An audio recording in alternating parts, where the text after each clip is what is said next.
call is now being recorded. Yo. Yo. Episode 3 in the building. Yeah, man, can't believe we're this consistent right now. I know, right? Gotta get episode 2 up and everything, but yeah, we rolling with the content. I guess in the future, normally right here, this is where our Bevel sponsorship will be. I actually have been off my Bevel game, so I'm feeling kind of crazy right now. I really need to shave my head. So, go to Bevel.com and use promo code. We don't have one yet, but when we do, use that and you'll get 20% off. Yeah. So, well, right now, I guess it's past Easter, but did you do anything for this Easter? Not particularly. I got my mother some Easter stuff. Some Easter eggs, some marshmallow Easter eggs, and Barnes & Noble gift card. And I got my girlfriend some flowers and a Bath and Body Works gift card. I've never done Easter before like this. Yeah, I know. It's crazy. I know. It's yeah, man. But see, the reason why I had to get my mother something was because my girl made my mother an Easter basket with like all this candy and stuff in it. So, and I was like, man, I gotta get my mother something too. So then I went and got my mother a Barnes & Noble gift card. So my mother was just like, why? No, she was like, is that Barnes & Noble gift card on the table yours? And I was like, no, it's yours. I got it for you. And she was like, why? And I was like, for Easter. And it was like a long pause. And she was like, okay, thank you. Oh, wow. But, yeah, never again. Did you do anything?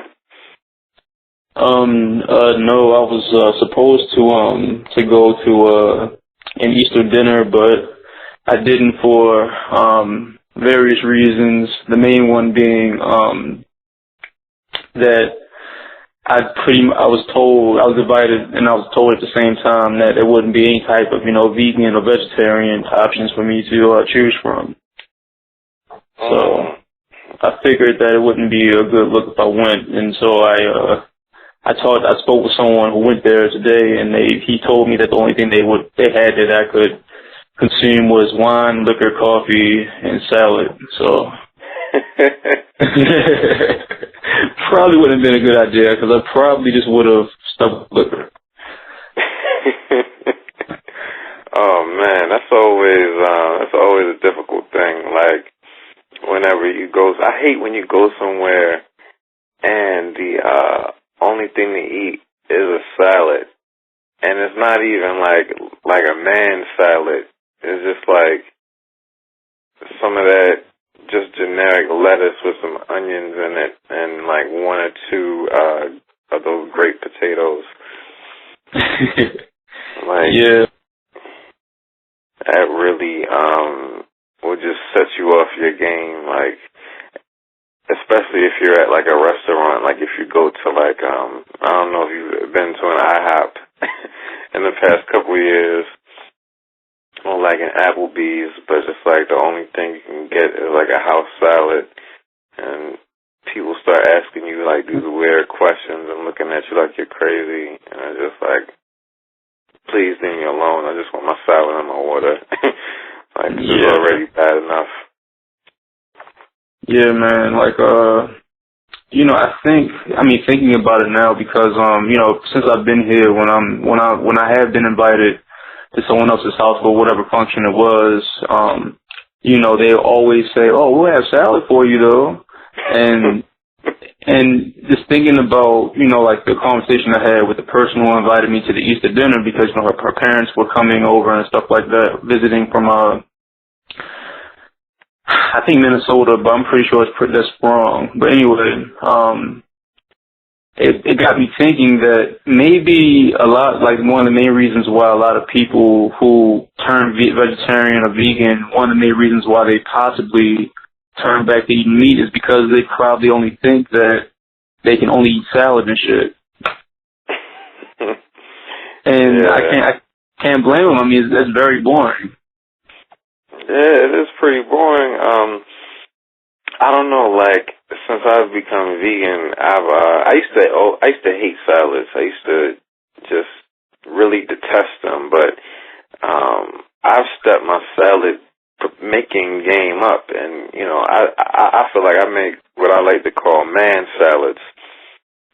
So like, you know, my salads are very hearty. Like they have a lot of beans, and I might chop up some baked potatoes and put them in there. You know, I usually put like broccoli. It'll be a combination of lettuce and spinach and kale. Like, you know, I think the definition of a salad has been watered down by, you know, people in general. I guess people in the mainstream non-vegan vegetarian world. You know. Right. But I think that's one thing to make it, you know, less boring. Another thing too is, you know, like you were saying, like there's a lot more options than just eating salad. I don't think you'll get all your nutrient content that way anyway. So. Yes, that's very true. Like you know, lately I've been trying to find different things to try to cook and, you know, different recipes or whatever. And today I played with like trying to make spinach fritters, not exactly in the Indian cuisine style. But I guess I made them the American way because I think it's some type of recipe that Rachel Ray has or some type of shit. And it involves eggs, but unfortunately I guess I did something wrong. Maybe they weren't chopped the way that the spinach wasn't chopped the way it was supposed to be. And they didn't really come out the way I intended them to come out, but they're actually really good. So I'm trying to find different egg replacements for, you know, whether it comes to like, you know, an egg replacement to like baking, one to frying and stuff like that. So I'm still trying to play around with that, but I still make my vegan ziti, and I think it's coming out better as I go along. That's what's up. Yeah, man, it's a fucking job, though, man. You just gotta. That's the only thing, man. Like, I swear, like, a lot of my time really goes to like chopping vegetables. And so it's like being in like graduate school or whatever.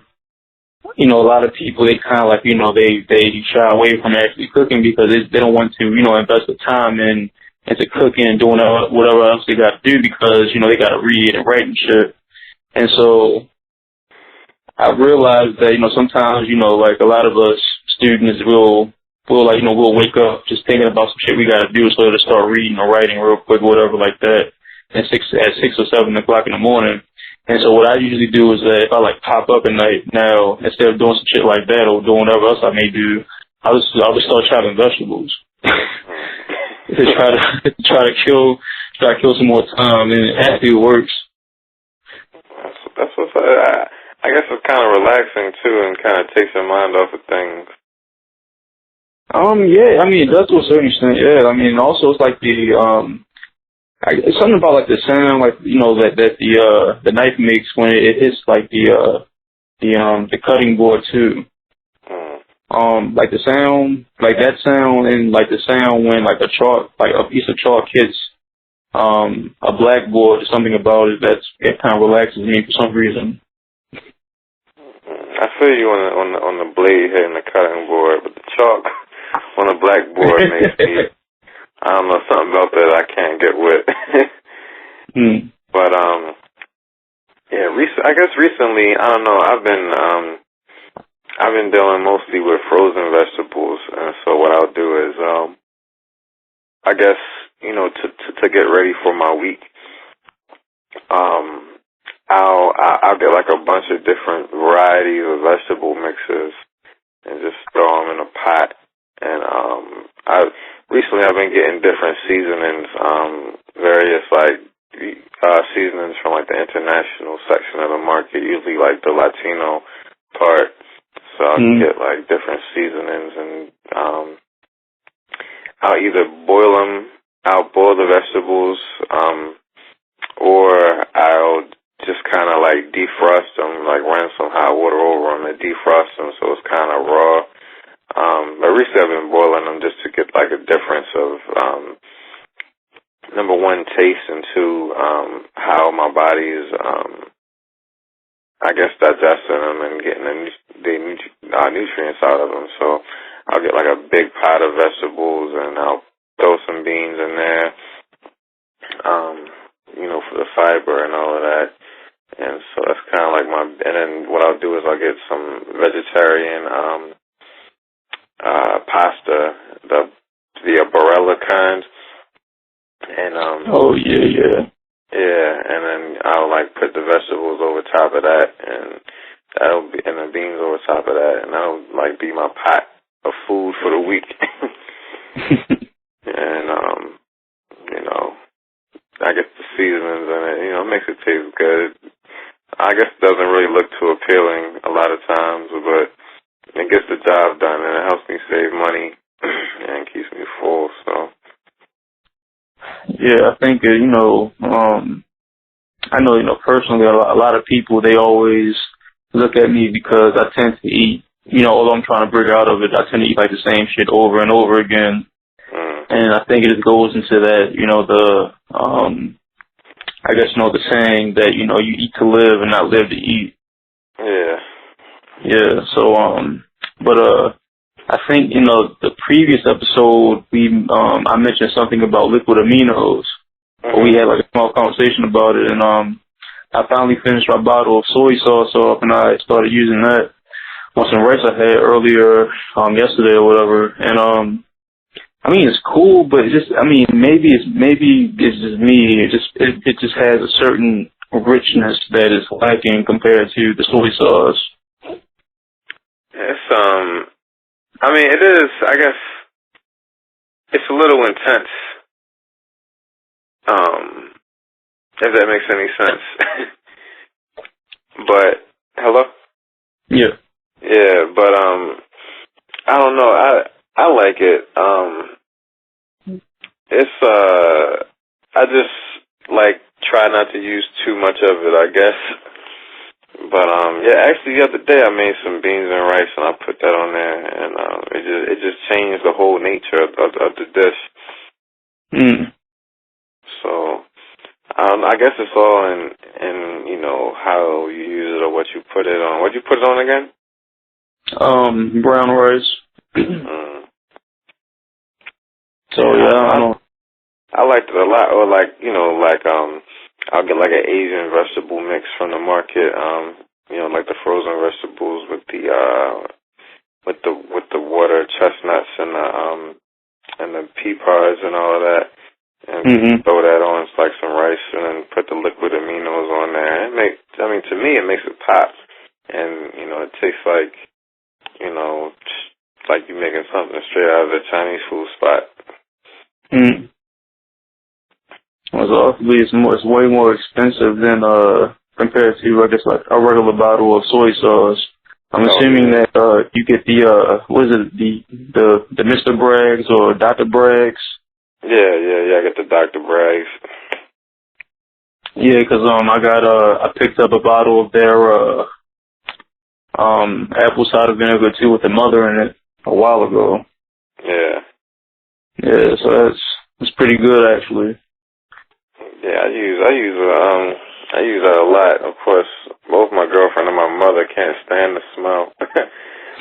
Yeah. But, when I wake up in the morning, I like to, what I'll do is I'll put some apple cider vinegar, just like a drop in a cup, and then I'll squeeze, some lemon juice in it and fill it up with water, and I just drink that down. Yeah, I'm trying to build myself up to do some shit like that. But the thing about Oklahoma is that they're like the water here can be, and I think you sent me the article before I even got here about like the water system here. Oh yeah. And so I mean, I'll cook with the water, but like just like straight drinking it, I just can't do yet. Unless I get some, like one of those Brita filter pitcher things or whatever like that, which I haven't done yet. Yeah. Shoot, matter of fact, I was just thinking I still have the extra one in the basement I meant to give you. But yeah, I think that's definitely a necessity. You gotta get that. So what do you do, like, water-wise? Like, do you just buy filtered water, or? Well, when that's the thing, like, because when I moved into my place, like, the previous tenant left like a lot of shit here, so I came in here and I inherited about 6-7 spring water bottles, and I'm assuming because I guess the way Oklahoma's water system is here, how it can be kind of weird during certain seasons. They have like these special water filter taps or whatever all throughout campus. And it's like a mixture of a water fountain, and then it has like another little spigot thing where you can get like fresh filtered water for your water bottle. So what I usually do is I have like 2 water bottles, so I drink them down, and then whenever I go out, I'll refill them up on campus if I go there. That's dope. How big are the water bottles? One is about let's see. One is like 20 ounces. The other is like 16. Okay. How much water do you drink like during an average day? That's the thing. It varies. I mean, I may just drink like one of those down all the way on a certain day, but when I have class, I drink way more water because I drink it during class and it gives me something to do, so I won't bored out my fucking mind. so that's, I think class is a good thing for me health wise probably, but because usually when I wake up, I either have cranberry juice or ginger tea with honey. And then throughout the day, I may just have like some water, and then when it gets to a certain time of the day, I switch to whiskey. So. Yeah, I drink about I try to drink 2 to 3 liters of water a day. And throughout the day, I also have like various tea and coffee and things of that nature.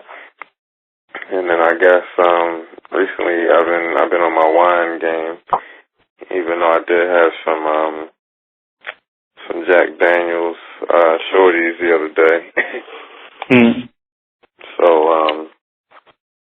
but yeah, I recently was listening to this podcast called The Podcast, and they were dispelling various fitness rumors. And one thing they were saying is that it's a myth that you really need to drink that much water, and basically your body adapts. And when you think about people who live in climates where there isn't a lot of water, and I guess like in desert type areas and stuff like that, these people didn't really drink that much water, and they were pretty healthy. And I thought that was kind of interesting. So, and then I saw something else about because I was researching, how much water should you drink per day, and your kidneys can filter about 1 liter of water per hour. So then I came to the conclusion, well, you probably shouldn't drink more than 1 liter of water in an hour, because if you drink too much, you can kind of flood your or wash out your electrolytes out of your system. And then eventually it can cause brain swelling and stuff like that. So I don't know. Now I've been more careful about my water intake. I mean, I can imagine. I mean, Well, I think another thing too about like the people who are like certain climates where they don't have like a lot of access to water. I'm also assuming that they don't really have a lot of access to like processed foods like we do. Yeah. Also, but I know that my mother she always like harkens back to like this article that she read years ago in the newspaper or some shit. It's either she saw it on TV or read it in the newspaper, and it's about some doctor, and he's talking about like the water intake and how the doctor pretty much says that if you drink anything, whether it be like I guess like a soda or some type of like I guess lemonade or whatever, it kind of counts towards I guess your water count as long as it doesn't have any some type of caffeine or something that will dehydrate you to a certain extent. And so that's something that she always lived by, which I guess this is why she doesn't really, it gave her an excuse to not drink a lot of water pretty much, which I still think she should probably do, but she doesn't. Yeah, I mean, I think, that makes sense. And a lot of things can add to your water intake, but what else are you getting with that? Like, you're getting, high fructose corn syrup and all kind of food coloring and chemicals too. So I guess, what are you hydrating yourself with? Another thing that's interesting is, have you been paying attention to the situation in California? I mean, I know whenever I turn on NPR, they have some type of special on it, all things considered, but I haven't listened to it in a while. Oh yeah, man! Like, I think the most they recently come to the conclusion that the whole state of California basically has a year of water left, and the governor just he's having these mandatory water restrictions, which is like the first time that they're doing that, mandatory water rationing.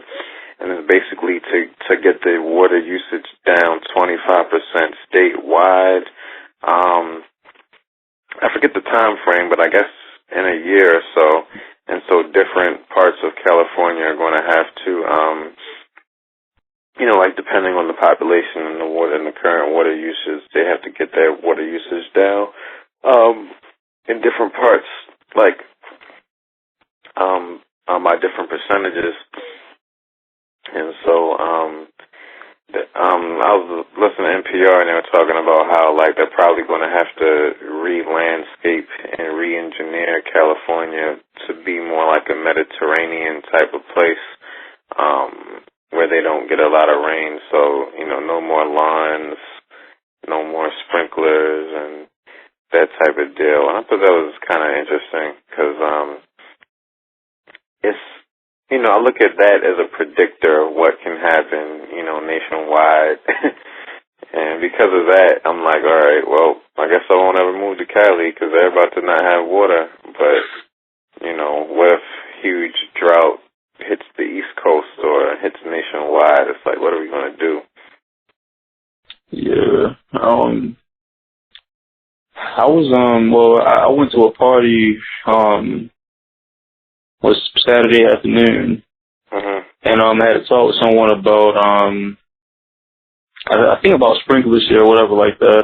But anyway, so like the other day, I was on my way to the market, and it's springtime here now, so you see flowers popping up and shit like that, and there are like certain people around my neighborhood who they're a part of these weird like lawn contests to see who has like the best grass or the best garden.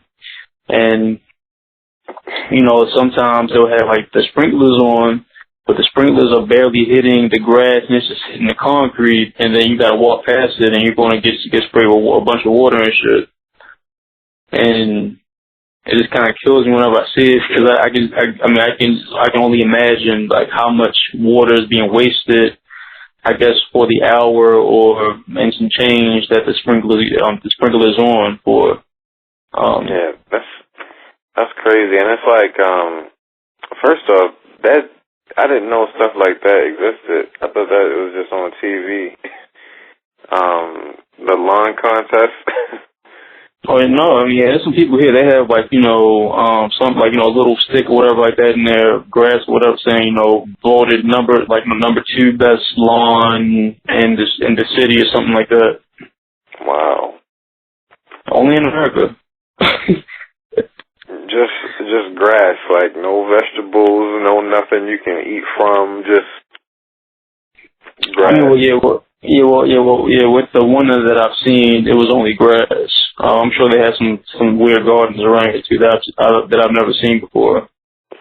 Yeah, it's pretty sickening to me. And then I gotta walk past it and get wet and shit, which isn't cool.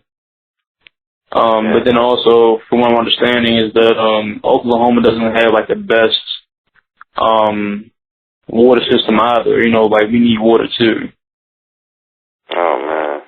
Yeah, so. I mean, like a lot of these places,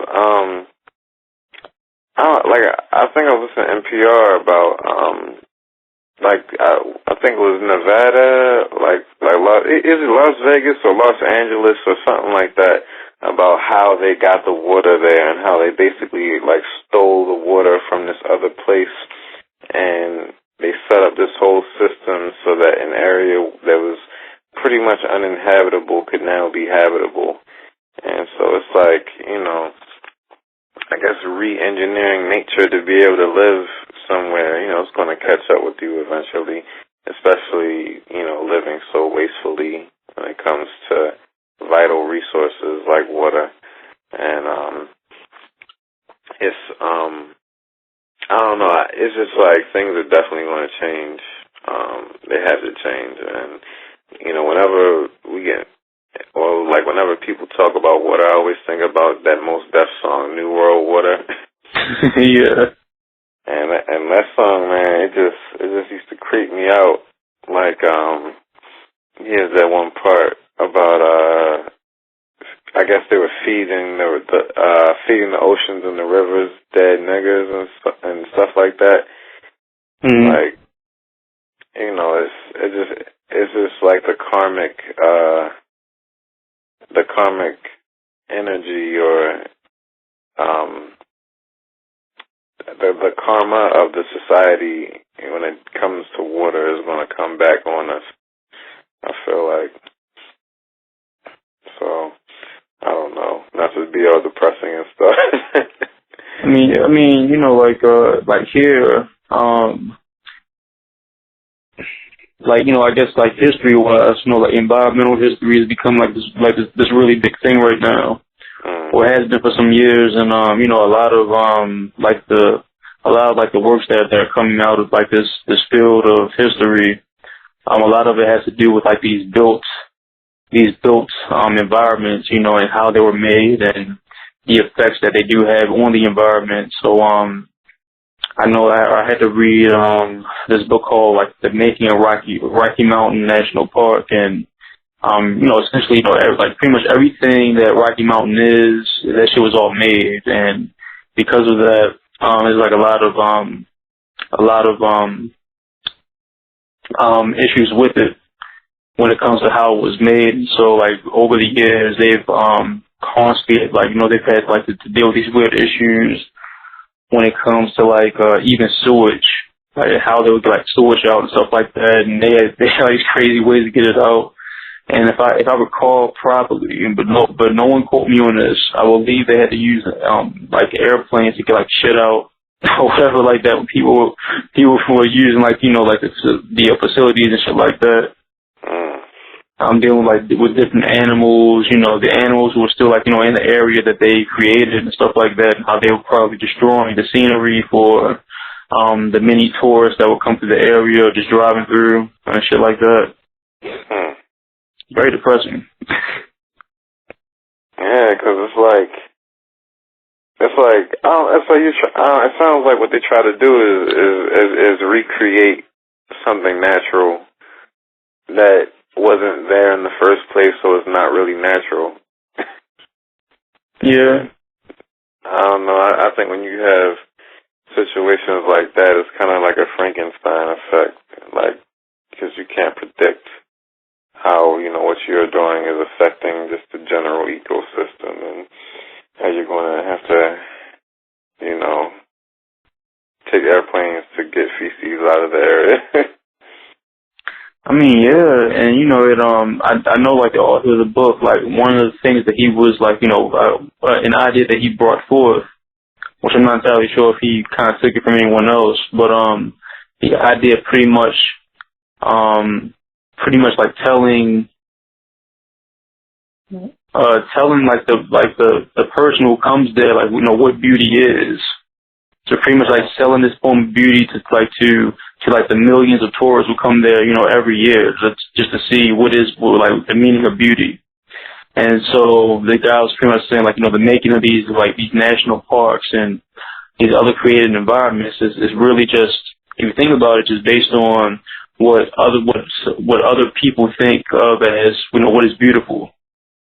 And to me, it harkens back to the Charles Bukowski poem, I Met a Genius, and how he's on the train or whatever, and he meets his boy, and everyone's looking out at this beautiful scenery, and the boy of all people, he doesn't really see what they see in it, and it's all based on perception. Yeah,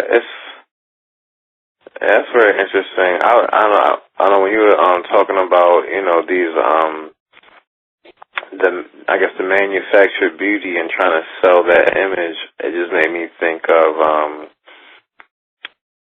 I think that a lot of it has to do with what people envision the Garden of Eden to have been. And so people keep trying to recreate that because I guess that's what they think of as, natural beauty. They go back to the Bible and they try to recreate, I guess, that setting. And, I don't know. I've had a lot of interesting Bible conversations today, being Easter and all that. Yeah, so, I can imagine.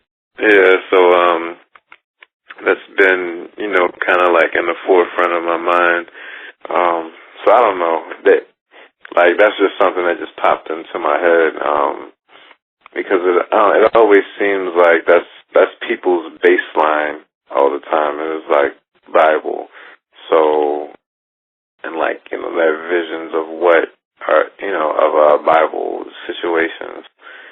So I just feel like there's just a urge in a lot of people to kind of recreate that. Yeah, speaking of that, I need to finish working on this damn Sunday playlist I've been meaning to make for the longest time. Oh, what's going to be in that? Okay, so I think I talked to you about this before, haven't I? Not the Sunday playlist. You were talking about another playlist, I remember. Okay. Alright, this playlist, it will be Bible, basic instructions before leaving Earth. Mm-hmm. It'll be that, Space Ghost per Black God. And I think this one may catch you off guard, on ODB's second album. The one, Jesus, I'm Rolling With You. Oh man, that's my record right there. Yeah. Sorry, so you had that. And, it's another Space Ghost Perp song. I guess it's some type of weird mixtape song, but I think it just fits with the whole idea of being a black god and trying to get your money right. I can't think of the name right now though, but it's on the compilation I mentioned in the previous episode, 50 Blunts of Perp. Yeah. I gotta check that out still. Yeah, it's rather interesting. I'll give it to him. Also, Busy Bones, Jesus, the final song from The Gift. And I'm thinking that may close everything out. But yeah, there are a lot of other songs I'm still trying to play with and I'm thinking about putting on there. Yeah, there's a lot of Sons of Man and Killer Priests that could probably go in there.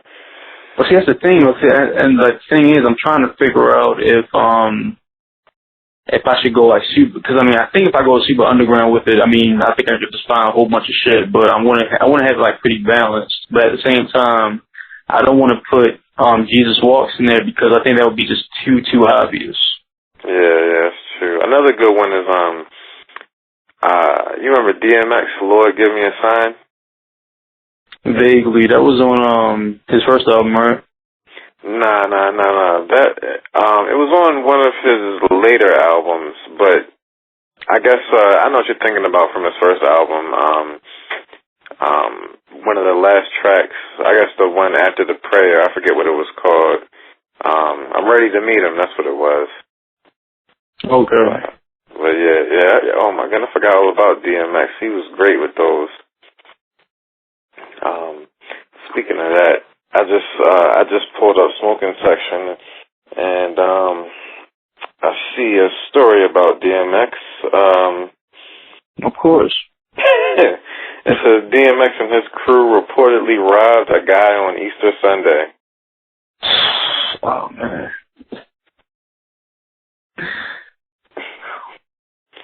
Damn, man. Yeah, I mean, I don't know. It says a 21-year-old man told N.O.R.E cops that DMX and the rapper's entourage fleeced him of $3,200 worth of cash at an Exxon station just after midnight. Of course, why are you in Newark, New Jersey with that much money on you at a gas station? But yeah, that's it. The victim told police that the conflict began after he recognized the rap star at the filling station on Highway 21, and the two began to talk about music. During the conversation, a member of the rapper's entourage pulled out a gun and demanded the victim's money.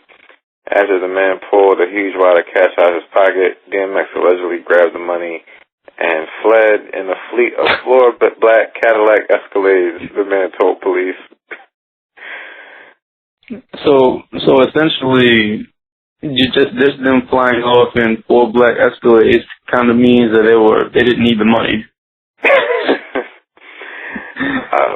Maybe so. I'm trying to remember of this DMX line that he had. Oh man, it was a line on one of his songs where he basically said he robs people just to stay sharp or something like that. That's just what this reminded me of. I mean, I guess I can see that. And actually, that reminds me of something I heard before we started this episode. I was listening to the Ralph McDaniels interview on the Combat Jack show. Mm-hmm. And I never knew that he did the EPK for the Illmatic album, and I think he did It Ain't Hard to Tell too, the music video too, directed it. But he also, I never knew, he directed the infamous Bobby Digital movie. Yeah, I do remember talking about that. Yeah, so, and the thing was though, he only mentioned it because they wanted to know some of the wildest shit that he's ever seen. And he said that it was an extra on set, and essentially the extra really was just there so he can try to sell weed to Wu-Tang. And Ghostface, I guess for that day or whatever he was saying, was on the set doing his scenes, and the guy came up to Ghostface and he flashing the weed, and Ghostface got kind of upset about it, but then he calmed down or whatever, and he said, "Cool, show me what you got." And then so he saw the guy's money or whatever like that, and then Ghostface had some goons come over, and they just took all of his money and his weed. Yeah, I mean, just because these people are rap stars, don't think that you won't get got out here. That's what Cypher Sounds always tells Peter Rosenberg about it, because I think that's why I love Walnut Epstein so much, because you have these two different people from two different worlds. Mm-hmm. And just how they interact with the hip hop artists, you have Peter Rosenberg, whenever someone comes up, he's just fucking starstruck practically, and he's just all about the music. and he just doesn't understand why certain people do what they do when they just catch this incredible music. And then, you know, Cypher Sounds always has to tell him, you know, like, it's not really about the music, you know, essentially they're just niggas who just do music, but they still want to be niggas at the same time. Yeah. And it's like, you know, a lot of times when people get into it, it's not this whole, artsy type of idealistic, art school type of mentality that you have. It's, you know, I'm making music for the time and the situation that I'm in, trying to better myself and get out of it. I'm not necessarily thinking about, all of the stuff that people think about afterwards, like, this is the sound for the era and this and that, you know. I mean, yeah. I'm trying to say what I'm saying and get my point across and get this money. Yeah, you know, like, that's the thing, like, about Moral Peep to me, like, you can tell, obviously, they still have their I guess their feet, you know, deep in the hood, but they still have, like, this really artsy type of music, in a way, if you think about it that way, at least. But, I mean, I don't know. I mean, I think they're, like, the perfect example, like, of what we're talking about right now, but for some reason they still have, like, I guess, maybe it's a balance between still being in the streets doing what they do and still being, you know, of the music and representing whatever they want to represent. I mean, I think, yeah, it's interesting, especially when you get into certain artists, they portray themselves to be one way, but then when you look into their history and everything like that, like, you know, with, like, Prodigy's, like, just going into Prodigy, his grandmother, I think it was, who had that famous dance school. Yeah. And then, like, I think his grandfather started Morehouse College. Mm-hmm. And it's just like, you know, going into all that, like, his lineage is a little bit deeper, and, you know, I guess, you know, he's a lot more than just a street thug from Queensbridge, you know. And it's like the same thing with somebody like Tupac. Like, if you were to just look at his music videos and stuff, you would think about him as one way, but you wouldn't know that, you know, he comes from a lineage of Black Panthers and all this, and he went to art school and all this other type of stuff, so it's really interesting. Like, a lot of people are multifaceted and deeper than what they're presented to be. Well, I mean, I remember even on the One Epstein, I think they had him on. I think they had Prodigy on maybe 2 times. Well, at least on one of those interviews, he was talking about, you know, like the dance school, and he said that, you know, one of his best friends to this day is like a ballerina and shit. He tours all over the world doing that type of shit, and, you know, he said that's his dance. So, yeah, I mean, I don't know. I mean, it's weird though. I mean, because I guess from the outside looking in, it seems like if you had like to pick, Havoc is kind of like the more artsy-fartsy type of dude with the beats and everything like that, and then Prodigy just kind of goes around and does what he does. Yeah. Because, I mean, the way just reading about him and hearing about him, it seems like he's kind of like a studio rap, kind of, sort of. Yeah, which makes it kind of interesting when, and like, you know, Prodigy, Havoc is always talking about going over to Germany and getting these rare records and all sorts of type of stuff.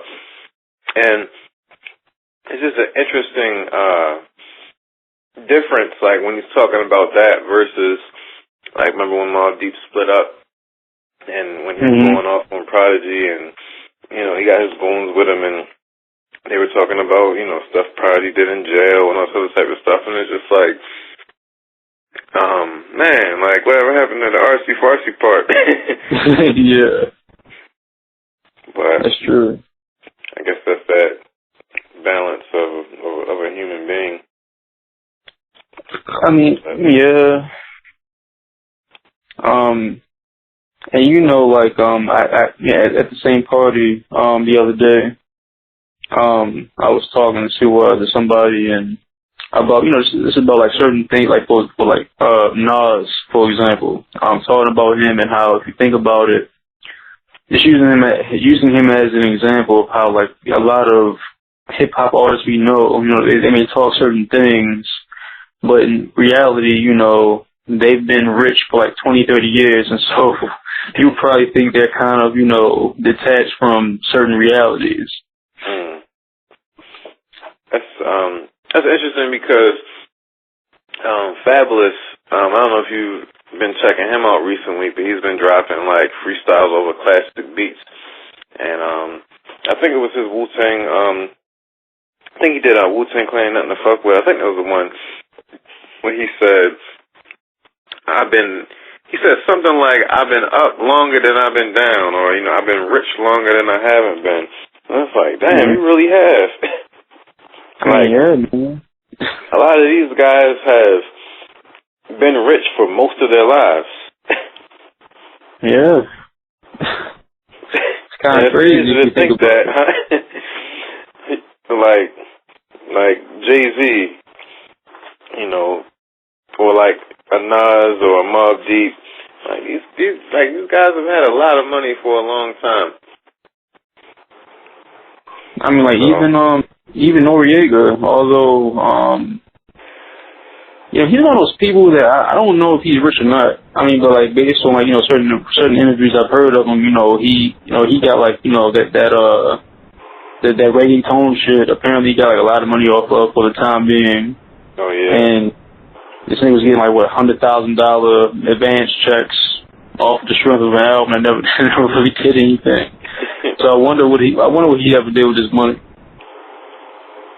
I mean, I'm sure he has it invested up and everything, and I'm sure his royalty checks for those tracks he did with the Neptunes are probably pretty good. Oh yeah, that's it. Yeah. And, I think, aren't they working on a new CNN album? Yeah, I think they are, but I have yet to listen to the War Report 2. I'm kind of scared. It was alright. I don't know, it was something about like the single they had with Faith Evans that just kind of turned me off about it. Oh yeah, I mean, I don't know. It's just like sometimes I wonder like who actually is hearing this. Like sometimes people put out albums and I'm like, man, are the people who listened to the first one when it first came out, do they even know that this is out? That this is a thing in the world? Mm-hmm. So, or like, was that the one that they put out on Raekwon's Ice Water label? Yeah. Yeah, that's right. I remember that whole time. It's like Raekwon did the Cuban Linx too. It seemed like he was about to just start signing old rappers so they could do part twos to their old classic albums. Yeah, I mean, I don't know. I mean, Raekwon. I don't know what to say about Raekwon and his Cuban Linx too, because it just created this fucking wave of all these old people trying to come out and do a second part of their classic albums, which I don't think they should probably do. I mean, even like AZ and shit. Oh yeah. Coming out with the Do or Die too, and I don't think there's a point because I think he's one of the few rappers other than maybe like a Cormega who really sells like a lot of records independently, and probably doesn't really need to do that. And then I think Liquid Swords 2, Supreme Clientele 2. Oh yeah. Cuban Linx 3 is supposed to come out. Oh god. And speaking of Raekwon, I listened to the single with him, French Montana, and Busta Rhymes. Oh yeah, what'd you think of that? It was way better than what I thought it would be.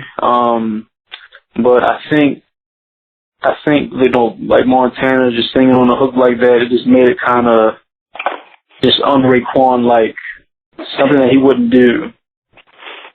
Yeah, it was very un-Raekwon like, but I still liked it though. Like, it would have been dope for a French Montana and Max B collaboration. I mean, you know? Yeah, I can see that. I don't know, it just kind of took me back to that Coke wave sound, like, if it would have blew up to the point where it could be properly mixed down. And I was wrong, that's not a Harry Fraud beat. I was just watching this Raekwon interview, and he said that a girl from Canada made that beat. Could it? I guess it can't be, because whenever I think of like some random girl from Canada, I think about but I think she's a rapper though. Alright, so remember when Obi Trice, he randomly came back out with that like that mixtape or whatever it was that had like a liquor bottle on it? Yeah. And it was like featuring some weird Canadian girl, but I think she was a rapper. I don't think she was a Mars. Mars. Yeah, Mars. Is that a Canadian girl? I'm thinking Mars is a dude, but I think Mars is a Canadian though. Oh. I think he is. I'm not entirely sure. That's right. He had like all those singles and all that whole album. That I guess it was his third album. Yeah, but it was free. I think. Let me look up Obi Trice. I just remember being terribly disappointed with whatever he came out with after Shady. I mean, that was a pretty good album, if you ask me. What was it? Bottoms Up, was that it? That's right. He had the Bar Shots mixtape, I think. I think it was Special Reserve. Yeah, Special Reserve, yeah. That's the thing, like. Yeah, it was a compilation by rapper Obi Trice and producer Moss. Okay. And it was right before the Bottoms Up album. Yeah. Okay. So what label did Bottoms Up come off of? That's a good question. I want to say Obi Trice's label that he was trying to get off the ground. Let me see if I can find it. BME. Okay. I think that's his label. I mean, man, Obi Trice his first album, you know, it wasn't like the hardest thing in the world, but it just had like certain tracks that were just like fucking gems to me. And I think it was maybe like number 12 and number 11, but I mean, it's the one where like with the guitars that obviously Eminem made, and if he didn't make it, I would be surprised if he didn't. And he's talking about like his life or whatever like that. Oh, I know you're talking about. I think that was I want to say that was a Timbaland beat. Really, that does not sound like a Timbaland beat. But like to this day, he has like one of the hardest lines I've ever heard in my life, based on that one fucking album and one fucking song. He said, hearing those hoes scream oh, and hearing them ohs go chop. Hold on, say that again. He said he had those hoes screaming oh, and then hearing those ohs go chop. Go chop? Yeah. The hoes scream oh, and hearing the ohs. I don't get it. Like coke ounces. Oh, okay. Hearing the hoes scream oh, and hearing the ohs go chop. Chop. Yeah. I thought that shit was ingenious. Yeah, it is a dope line. I gotta that was on that My Life song? Yeah, I think it was My Life. Oh yeah, Follow My Life. I think I guess outside of horrorcore, yeah, I guess we had to draw a line between certain things. I think that was like a borderline horrorcore type song, but still stayed within within the lines as being a regular rap song. But that was a violent ass song, you know, when he's talking about his mother Oh, I think he gets picked up. He gets picked on in school or whatever like that. He goes home and his mother tells him, you know, you gotta how you put him on, whatever like that. He calls him like a bitch or something. And then so he goes back to school and picks up a brick and it's, you know, just fucking hits the kid in the face with the fucking brick. And then like the fucking sound effects. That was fucking horrorcore. Like it was pretty horrorcore to me.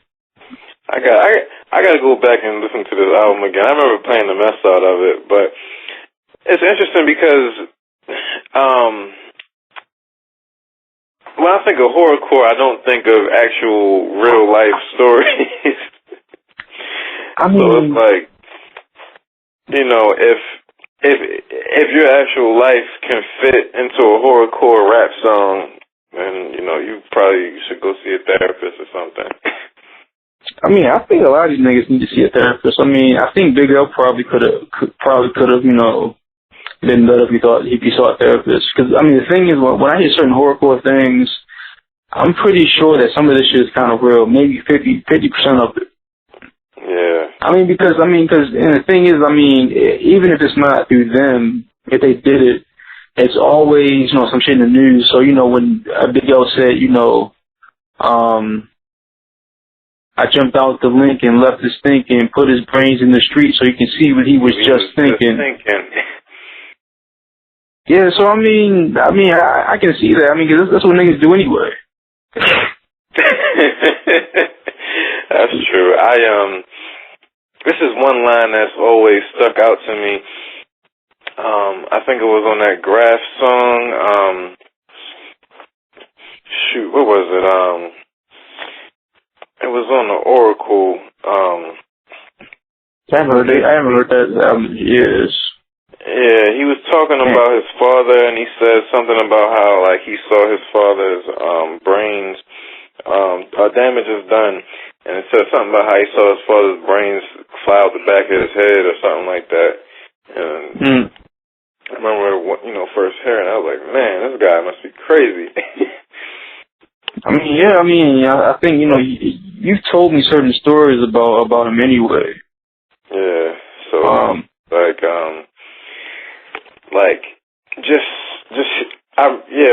just in high school, when I heard that, I was like, oh man, like, that just has to be, you know, very traumatic. And then, you know, seeing other people get shot in the head like that, you know, that definitely does something to a person. I mean, yeah, I can imagine. I mean, shit, I mean, all this pain and heartache from all these rappers had to come somewhere, you know. Dizzy Bone being fucking, you know, abducted as a child and molested and going all the way to Oklahoma from somewhere in California, Ohio, Cleveland, where he was from and shit. So, yeah, I mean, I can only imagine how that shit is. That's crazy. And then, you know, how much rappers don't put out there. You know, like, I'm sure Jay-Z and Jeezy have, you know, a lot of secrets that they'll probably take to their grave that, you know, probably only get hinted on in the music. And I guess the music is kind of like therapy for that. Well, I listened to the Combat Jack show with Young Jeezy, and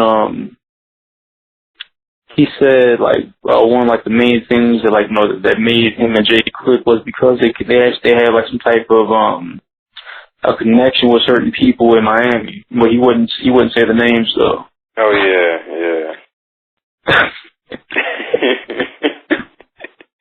My God. I mean, I guess that's some real stuff, like, and I guess that has to do, like, how Jay-Z, he was like one of the first guys to really, you know, kind of bridge the North and South gap, because, you know, he's always doing songs with Scarface, and, you know, he did that big song with UGK, and he had Juvenile on a song, and he got on Juvenile's song, and, you know, I guess back then, you know, there was a reason why he was doing that, and it's because he was, you know, dibbling and dabbling in the things that he was doing down south, and picked up some of that stuff. So, are you mentioning Juvenile because you listened to the Combat Jack show with him on it? Yeah, yeah. That's in my mind. Yeah, like I forgot all about that fucking remix. To this day, I still feel that Juvenile song is. I really don't know what to say about it. I mean, because it's awkward as shit, and over the years, we've had like these conversations about these weird awkward songs that for some reason they become hits, like Santana's Town, which I think is probably like the epitome of awkward songs that become hits. Yeah. At least within the black community. Yeah. But going back and listening to Dipset, their whole flow and everything was kind of awkward with them, but it worked. But it's not everything to me. Oh, matter of fact, I found the Purple Haze mixtape. Oh, you did? Yeah, someone put it up on that piff. Wow. Yeah. But I see what you're saying, but it's something about that fucking song. That Santana's it's the weirdest song, one of the weirdest songs I've ever heard in my life. On some type shit like that. It makes no sense. Well, he's rapping about whatever he's rapping about, and he had Cameron out of nowhere with these people with pink bandanas, in an all white binge, just saying the cool. However, the course, it makes no sense at all. And then the beat is just weird as shit. The beat is off beat, technically, in a way. I guess it works for them. That was another awkward song I was thinking about. You ever heard of this guy named Manolo Fresh? Yeah, I've heard of him, yeah. And he has a song called Run, Ricky, Run. No, never heard of that, no. Oh, man. It's, and I heard about this song from a Combat Jack, show, and he was talking about how he couldn't get with the song. He didn't know what was going on. It's like the guy wasn't on beat, and there wasn't really a beat. But then he saw him perform it live, and then he started to understand. But it's a very interesting song. Like you gotta check that song out. That's all I can say. It's based, of course, off of Boys in the Hood. And then it gets into some other hood movies. But yeah, man, Run, Ricky, Run. Alright. He's just screaming on this song. He has a video for it too.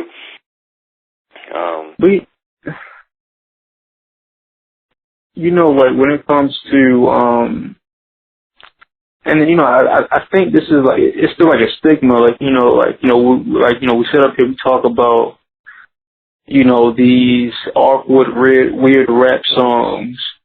And, we talk about them, but then if you think about it, like in rock, when it comes to the genre of rock and roll or, I guess, jazz, whatever like that, you do have these awkward songs that do come out, and I'm not entirely sure if, like, the reason why we harken back on these weird-ass songs is just based on, like, the art, or just because we just kind of like thrown, like, taken aback from the awkwardness of these songs. When, if you think about it, like, each and every genre, these types of songs are accepted, over time. I was having a talk with my brother about, like hip-hop, and he doesn't like, especially after Kendrick's album, he doesn't like the way it's going. But, like, all this singy-songy type shit or whatever like that. And then I was thinking, because he gave me a book on the Beatles, a while back. And I haven't read it all, but I was reading about, like, the story of John Lennon and how, they had to go through certain things, especially in Britain, being considered a teddy boy. And essentially it's like, I guess, dressing up like, I guess, Elvis or whoever was like the shit back in like in the late 50s. And, at that time, rock and roll was like a rebellious culture, and how I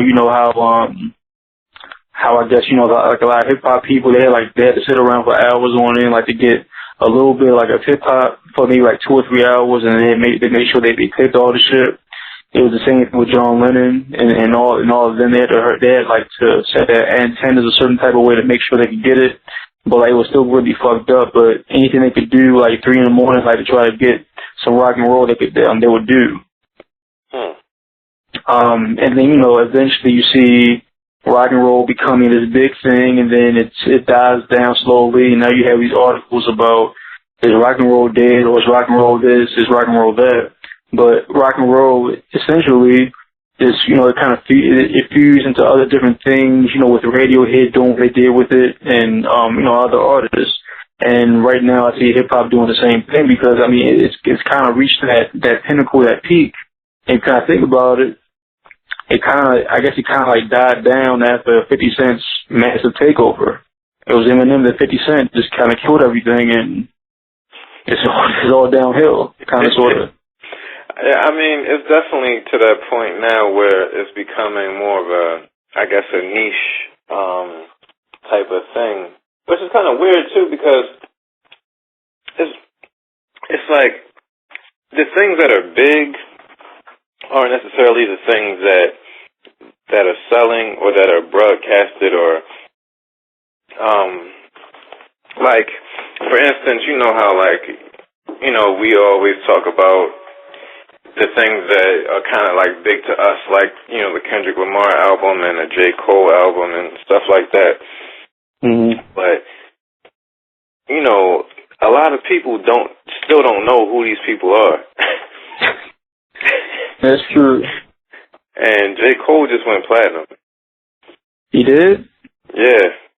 Oh my God. Yeah, I didn't hear that. No. I mean, some of that's based off of streaming, of course, and the new way that they count it. But, yeah, he's platinum. And I saw a stat that says that he's the first rapper in 25 years to go platinum without having one feature. I don't know how true that is, but that's quite an accomplishment. Yeah, I mean, I'll say, shit. It's kind of weird though. I mean, because like when Kendrick's album came out,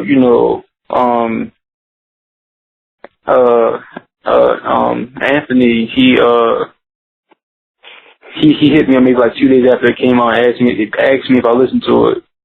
Which personally I was kind of surprised that he did that, because I never thought that he'd probably even be paying attention to something like that, but obviously he does. Yeah. For whatever reason, but I still see your point about, I guess I can say that, a lot of people, they may know of it, but they don't really know it maybe like how we do when it comes to paying attention to this type of shit.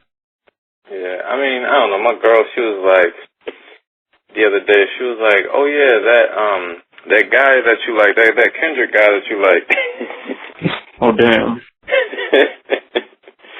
So I was like, oh man. And, it's always interesting, what they play on the radio. Like, the other day she was, listening to 92Q, and, there's a song by this guy. You ever heard of Young Dolph?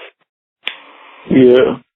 Yeah, he's down like Gucci Man and them, and so he's actually getting some radio play with this one song, and she really likes the song, and like, she asked me, did I like it? And I was like, it's cool, but it's just a song, like, and, it's not like, just because this is getting airplay, it's, this isn't necessarily something that's big, it's not necessarily something that, is really getting attention, I guess, in music in general, not saying that necessarily, matters or not, but it's not going to get like the attention of like a Kendrick Lamar album would or something like that. And just because you're hearing it on this radio doesn't necessarily mean that that's more valid or more relevant than, the Kendrick album. All right. I mean, actually, I only know of Young Dolph because of Gucci Man mixtapes that I've listened to. Yeah. Yeah. And it's like, I think a lot of people still have this perception that, like, you know, the more street or super thugged out rap is what's really popping. When you look at numbers, it's really not. Like, that whole thing is kind of dying. And it's kind of coming back to, you know, I guess you would call them not necessarily hipstery type of rappers, but, you know, I guess rappers with more content versus just straight shoot 'em up. Or like if you are on some, you know, real street stuff, you got to have something different about you. Like, I guess like a Meek Mill, you know, he can really rap and his voice is different. And I mean, like, speaking of that, do you think Maybach Music's reign is over now, or do you think it'll be revived through Meek's album? I don't know, man. They're weird. Oh yeah, I did listen to I listened to Wale's album. The album about nothing. And yeah. I don't know what to say about it. Like, it's good, I guess. Like, I feel bad because, you know, just some things that Wale has been saying in his interviews about, you know, him wanting respect and all this other type of stuff. And I'm listening to the album, and I mean, I guess there's like maybe 2 or 3 songs that really stick out to me. But I'm really listening to it and really trying to really like it, I guess. Mm-hmm. And I like his last 2 albums. You know, they're pretty cool, but nothing is really sticking out to me. And I think he is Maybach Music's best shot at, you know, having some type of longevity.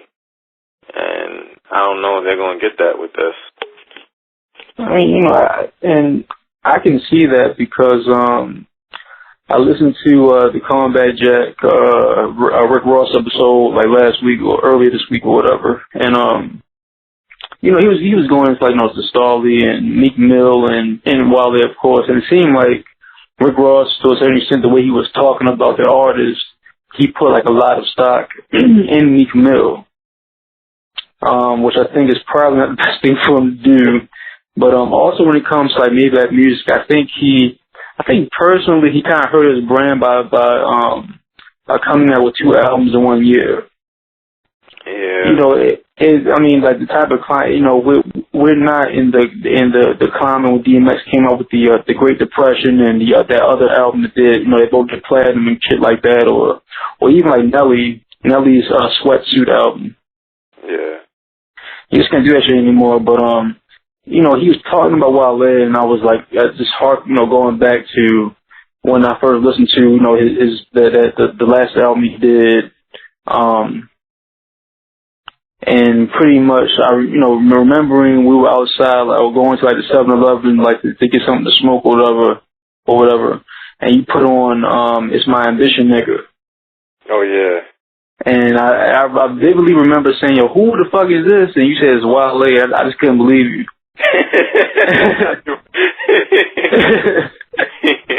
And I think that was right before the Common song that had Nas on it or something like that. No, the Nas song that had Common on it, I think. Or off of Nas's album, I think. No.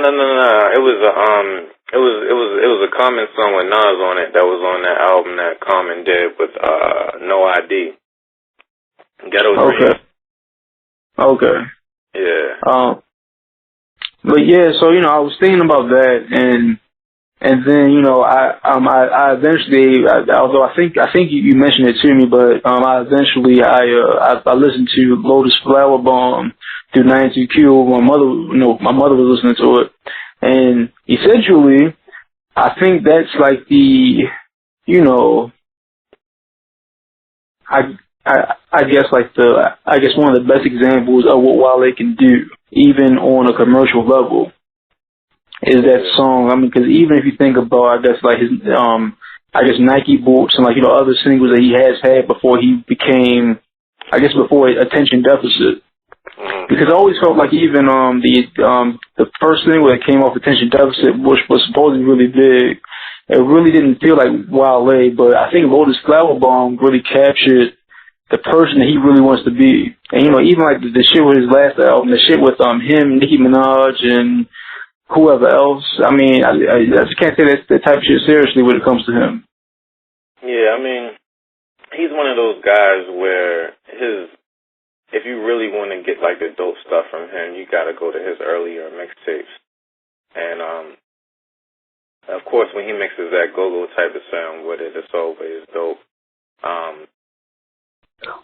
And you know, one thing that people kind of neglect from him and don't give him his credit for is that you know, he's broken a record like twice for like urban radio spins and stuff like that. I think Lotus Flower Bomb was one of the songs, and I forget what the other one was. But you know, this album, you know, he did it with Jerry Seinfeld, and it's kind of like, you know, I'm wondering, is this the thing that's going to take him to that next level and have him be cemented in like the top tier of hip hop, like he would like to be, you know, mentioned with the Kendricks and the J. Cole's, and even I think Big Sean has gotten to that level now. And it's like Wale, he was like the first one, and he's not getting his you know, his just due. I do think something about him, his voice just doesn't sound right on a lot of things to me though. Like, he has a weird way of pronouncing his words, and sometimes the way that he flows, it doesn't, like, it's kind of hard to listen to. It's kind of like mumble mouth. And yeah, like the way it's mixed down sometimes, like something with this album, this newest album, it's like the reverb on it or and the delay that they use, sometimes it makes some of the songs hard to listen to, but this is one song that's on there in particular that he has with SZA from TDE that I think would be a dope single. That song just really sticks out. I find myself playing that a lot. So hopefully he does something, because in one of his interviews, I think it was an interview he did with Rolling Stone or Complex, he said something about Katy Perry's bodyguards, like, moving him out of the way, like he's not an artist or something like that. Oh, and that just made me think, like, damn. So, I mean, now, would it be the same thing with Kendrick or J. Cole? I mean, that's a good question. That's a great question. And I was speaking of Kendrick and J. Cole. I don't know if you peeped it. I think last year before J. Cole's album came out, they asked him about the project that he's supposed to do with Kendrick that they've been talking about for all these years. And he said, oh yeah, they're still doing that. You know, he's doing his album first, and then he's going to let Kendrick come out, and then they're going to shut the summer down. So now they're asking Kendrick, you know, what's up with that J. Cole project? And he said, oh yeah, that's definitely coming out. And, you know, they just have to find the time to record it and stuff like that. So I'm wondering if they have a plan to put out their joint project this summer. And if so, that is going to definitely do some things. I mean, you know, like, the way I see that project is the same way I see AZ and Nas, for real. I don't think it's ever coming out. I don't know. I mean, in this generation, you know, things are coming out. I mean, well, Detox has yet to come out. That's true. But I mean, like, I guess collaborative efforts. I'm trying to think. I mean, you did have Watch the Throne, which came out. I mean, you know, that wasn't really surprising to me. I mean, like, you know, Kanye has like a list of like the Jay-Z songs or whatever it is on them that he made. So I mean, I'm not that surprised with it, but you know, Kendrick and J. Cole, you know, they both have certain type of egos, and the reason why I'm saying egos is because if you just look at listen to Kendrick's album, it seems like he just has a certain air about him now and shit. Like, he really thinks he's the savior of black people sometimes. Which I don't like. And, you know, I mean, J. Cole, I mean, although, I mean, it seems like based on, like, the Combat Jack interview, it seemed like he really humbled himself over time because, I mean, around the time of Born Sinner, he was just like an angry black man for real. Yeah, that album was just, you know, I liked it, but he was just going off on that one. Yeah. Like, he wasn't really talking about, you know, anything conscious or any type of issues and stuff. I just remember him just rapping and cursing a lot on that album. Yeah, man. I mean, because sometimes, like, even like going back to the album, I think Crooked Smile was kind of like it was kind of like, you know, it was, I don't know, it was kind of desperate in a way. Like, it seemed like he just felt that he had to do it just because he feels as though that he knows what's best for other people.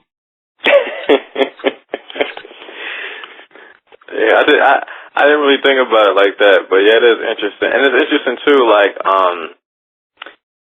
I guess, you know, especially with Kendrick, how, and, you know, rappers do this all the time, when they get on the interview and they say, like, yeah, you know, I just want to do my music, but, you know, also I want to teach people. And it's like, who are you to be teaching people? Like, yeah, man. Like, who made you the teacher of the people? Like, what do you know? Or, you know, just because you can rap, now you gotta teach people. Like, that's like if Gucci Mane, you know, decides he wants to become a conscious rapper and say he wants to teach people. Like, you know, okay. Right. Yeah, I had a conversation with like a colleague of mine or whatever like that, and hopefully if everything goes right, we're going to go. I'm going to go digging with her over the weekend, this coming weekend. Huh? What kind of digging? Oh, record digging. Okay. And the only reason why I asked it is because you were talking about archaeology. You know, you were trying to get into archaeology before, so Oh yeah. So digging can mean a lot of things coming from you. Yeah, it can. Good point. I was like, oh, yeah, I'm going to go digging some dirt. But yeah, so we kind of talked about it earlier today about, you know, me going record digging with her, and she mentioned J. Rue the Damages song History 101, which is from his album entitled Still Rising from, I think, like 2007. And it's an album that I forgot all about. I listened to, like, you know, back when I was in high school. And I mean, History 101 is cool. I'm not really mad at it, but, you know, it's literally like this, like, straight history from like 1450 up until like 1505 or something like that, and it's all on the slave trade. And I mean, the thing is though, if you try and do like a song like that, I mean, there's no way you can kind of beat around being kind of preachy, to a certain extent. But I mean, but he still did it like in an interesting way though. But I mean, I don't know. Like I had a conversation with, you know, someone else about Kendrick's album. I would say he's a pretty big Kendrick fan. Mm-hmm. And, you know, he wasn't really feeling it. He said like he felt like the Tupac thing at the end was kind of corny. And he didn't see why he had to try to make this whole big thing out of like the fucking butterfly and all this and that. And, you know, it kind of got me thinking about even like the whole Negus thing. I mean, it was cool. Like even like the way he did like the live version of I that's on the album. Yeah. But even if he did, you know, the whole thing about the Negus, it shouldn't have been like a long, drawn-out skit about him pretty much telling people. Pretty much, the skit is literally him preaching to people. That's what that shit is. I just realized it. And it's like it goes on for like what 3 to 4 minutes, and he just talking about we don't need to be doing this no more and shit like that. So yeah. I didn't think of that. He is literally preaching to people. And it's funny because they asked him about being preachy. I mean, one of his interviews, and he was like, he doesn't feel like he's being preachy, but he's literally preaching. I don't know what to say about this, man. I mean, it like this whole type of shit can go like really bad in a quick second when it comes to niggas preaching. Yeah, I mean, I was thinking about this earlier, actually. Just about consciousness and hip-hop, and it seems like we're coming back to a second wave of it, but it seems like this wave is watered down. Mm-hmm. And it's watered down to where, you have this whole liberal type of thing where there's a certain opinion that you're supposed to have about everything. And if you don't have that opinion, like if you have this opinion, then you are allowed to preach. But if you don't, then you're not. And so it's not like the same type of preaching from, when KRS-One was teaching. And it's interesting because KRS-One actually said he was the teacher. Yeah. And then he came out on his records and taught. But it's like now, it's kind of like a watered down thing. Like, are these people who are preaching to you, like, have they read anything? Like, what do they know? Like, what are their credentials when it comes to this? Right. I wonder if, I guess like the whole dichotomy of like, liberalism and I guess, like the Republican Party or whatever like that. I wonder if some of the things that go into hip hop when it comes like to consciousness, at least now, has something to do with, these weird empires that have been made through, through cable news, through like the MSNBCs, the Fox News, and the CNNs. Yeah, it definitely seems like that, and then now that you mention it, it makes me think about when I guess how music genres have been kind of falling up like along political lines, and it makes me think of when Ted Cruz announced that he was running, and they interviewed him, and he said that basically after 9/11 he stopped listening to rock music. He listens to country music because he liked their response to 9/11 or something like that. And it's like how the country music has become the conservative type of thing, and I guess hip hop is the liberal kind of thing, and then rock is kind of liberal leaning, but kind of in the middle a little bit.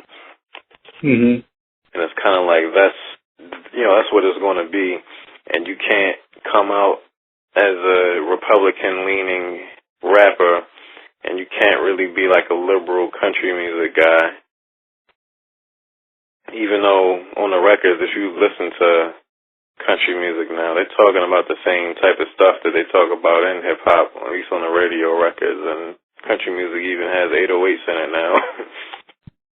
Oh wow. Yeah, I mean sometimes got some bass in them. I didn't know that. There was this one song that my friend told me like to check out. I think it's called like by like 1,000 Horses or something horses, and it's a song called Smoke or whatever it's called. I think it's called Smoke, and it's about pretty much a song where the guy's pretty much equating the girl that he's trying like to get with the smoke. Actually, it's not bad, and it makes you want to smoke after you hear it, but it's a pretty decent song. But yeah, man, I didn't know about the 808s coming into country music like that.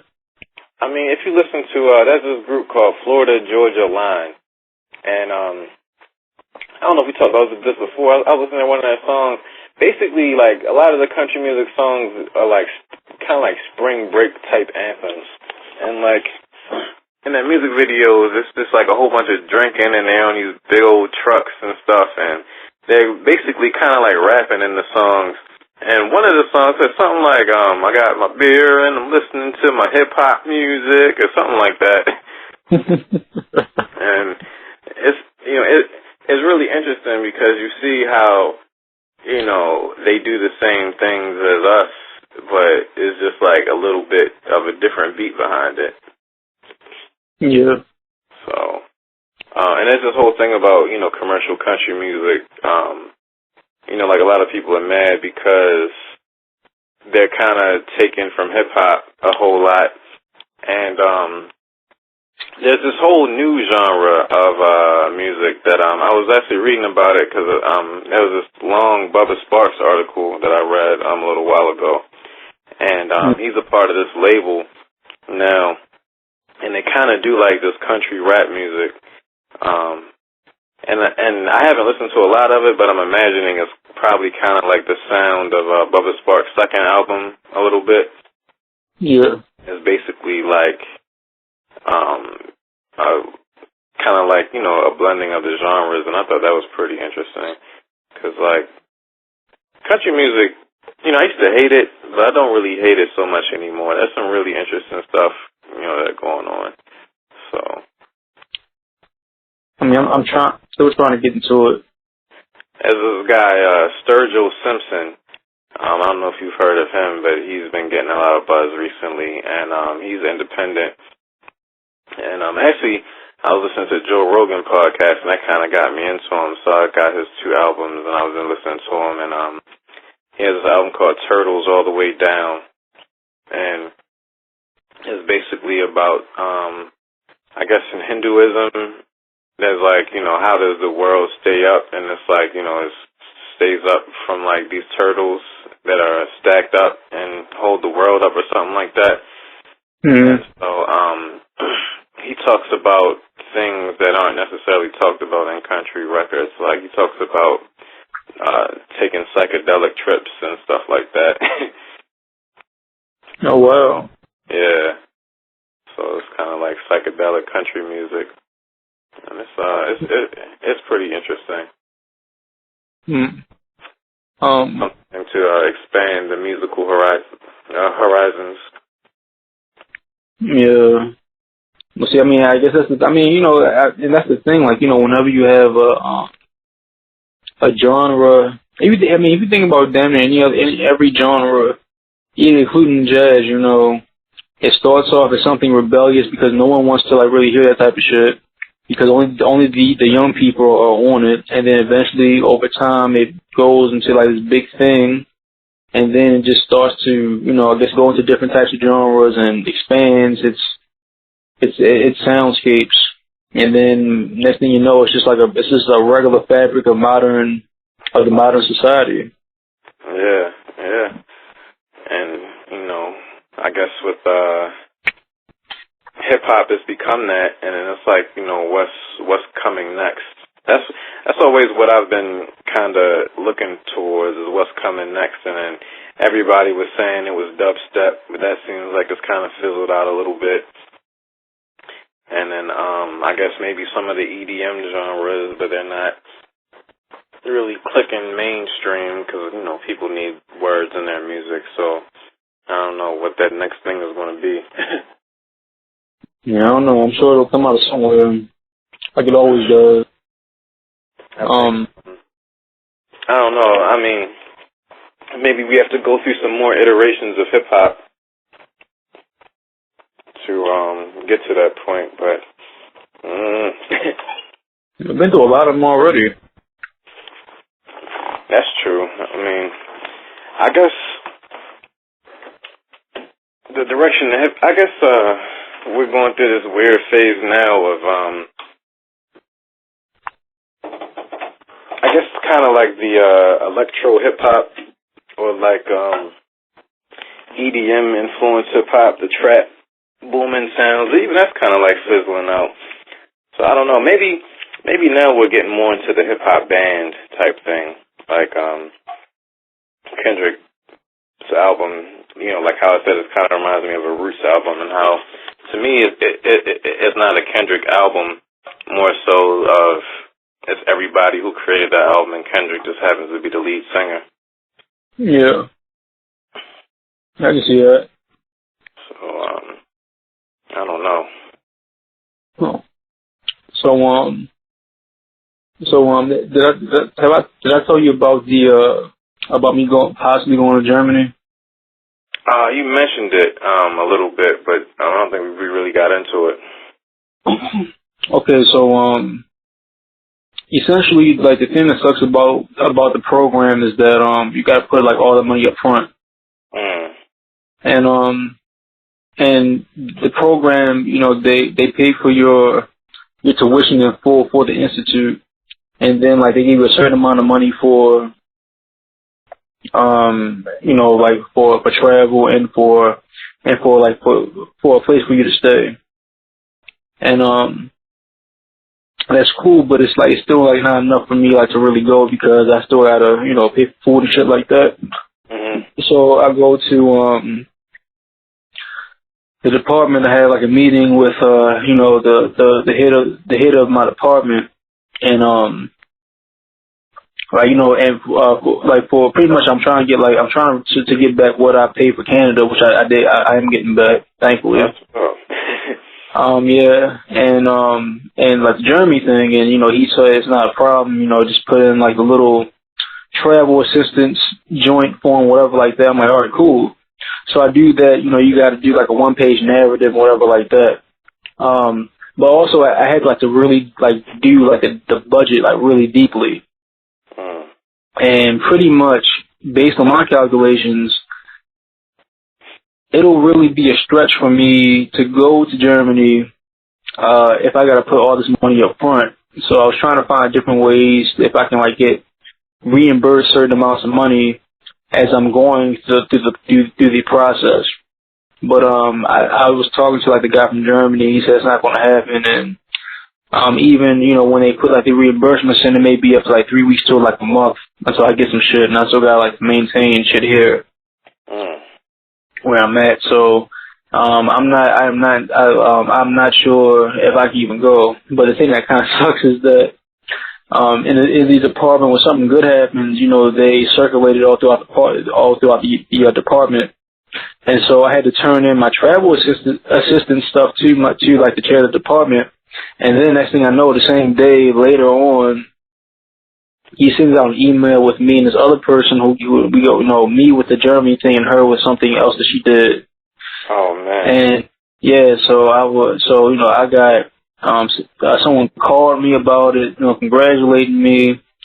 I've gotten 3 different other congratulations, and this other guy, he wants to put it in like some type of campus publication or whatever like that. So I just, before I got on the phone with you, I had to tell him that I'm not even sure I'm going. So other than that, I would probably, you know, say yeah.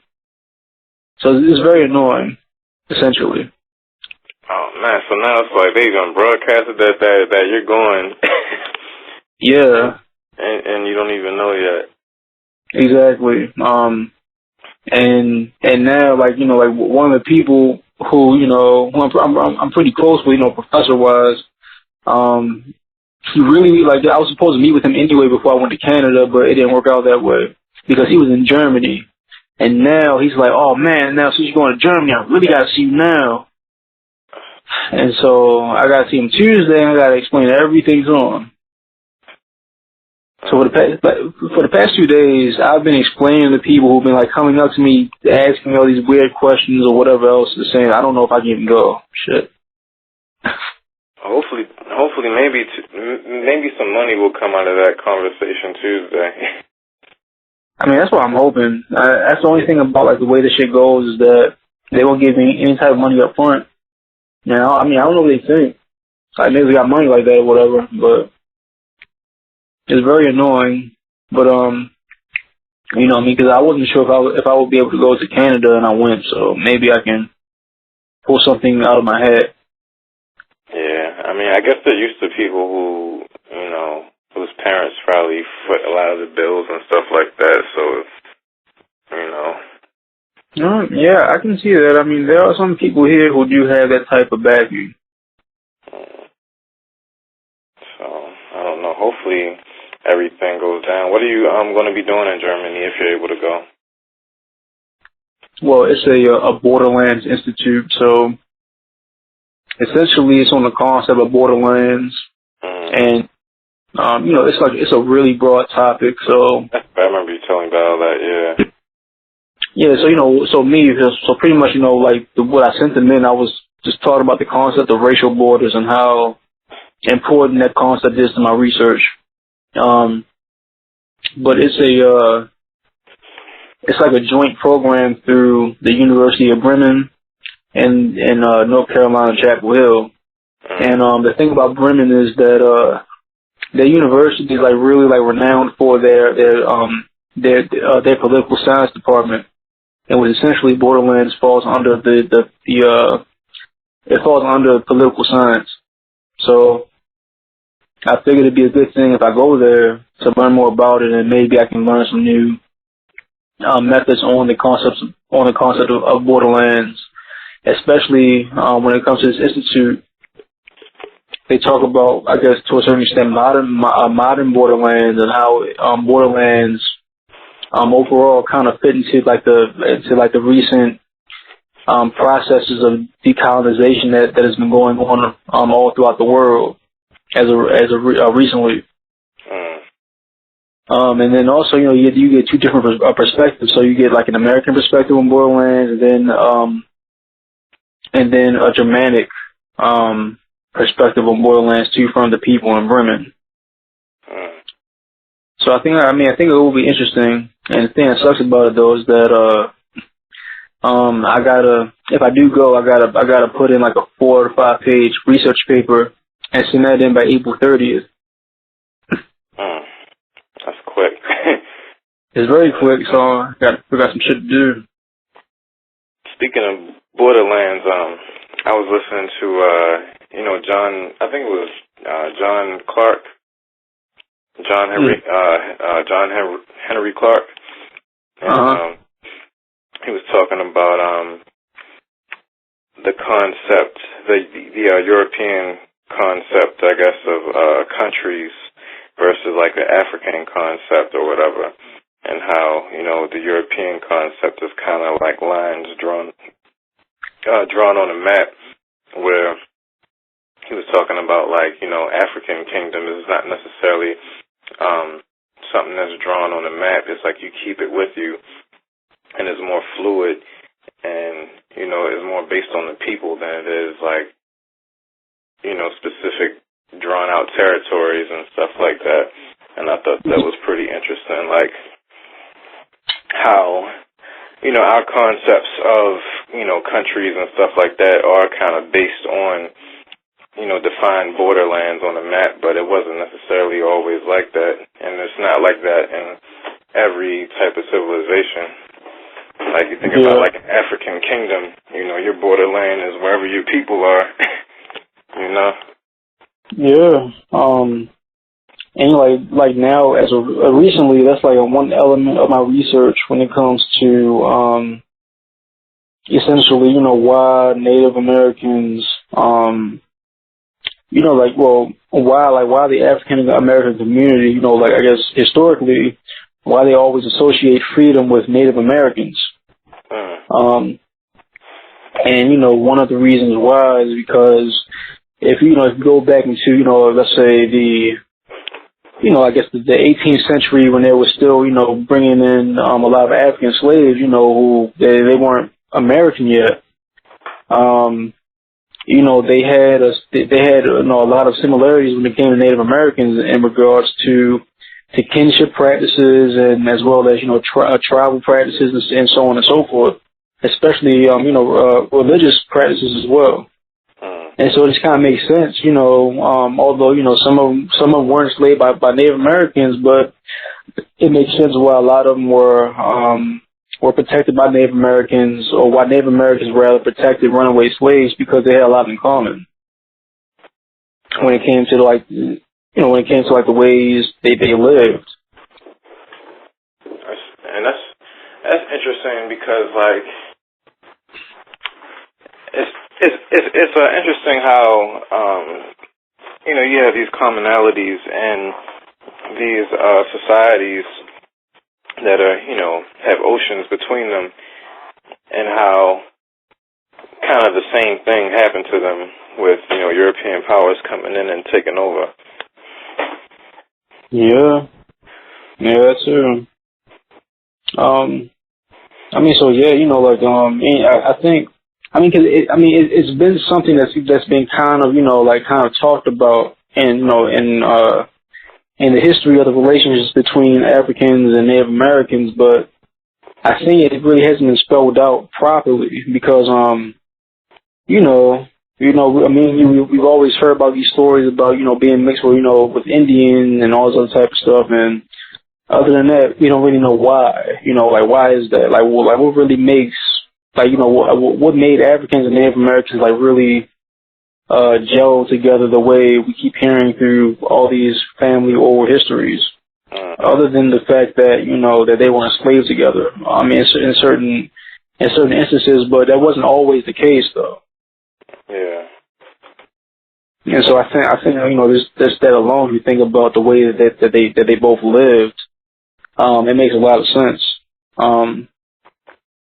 And also, I guess the way black people are now, like how black people always need to stick together and go into like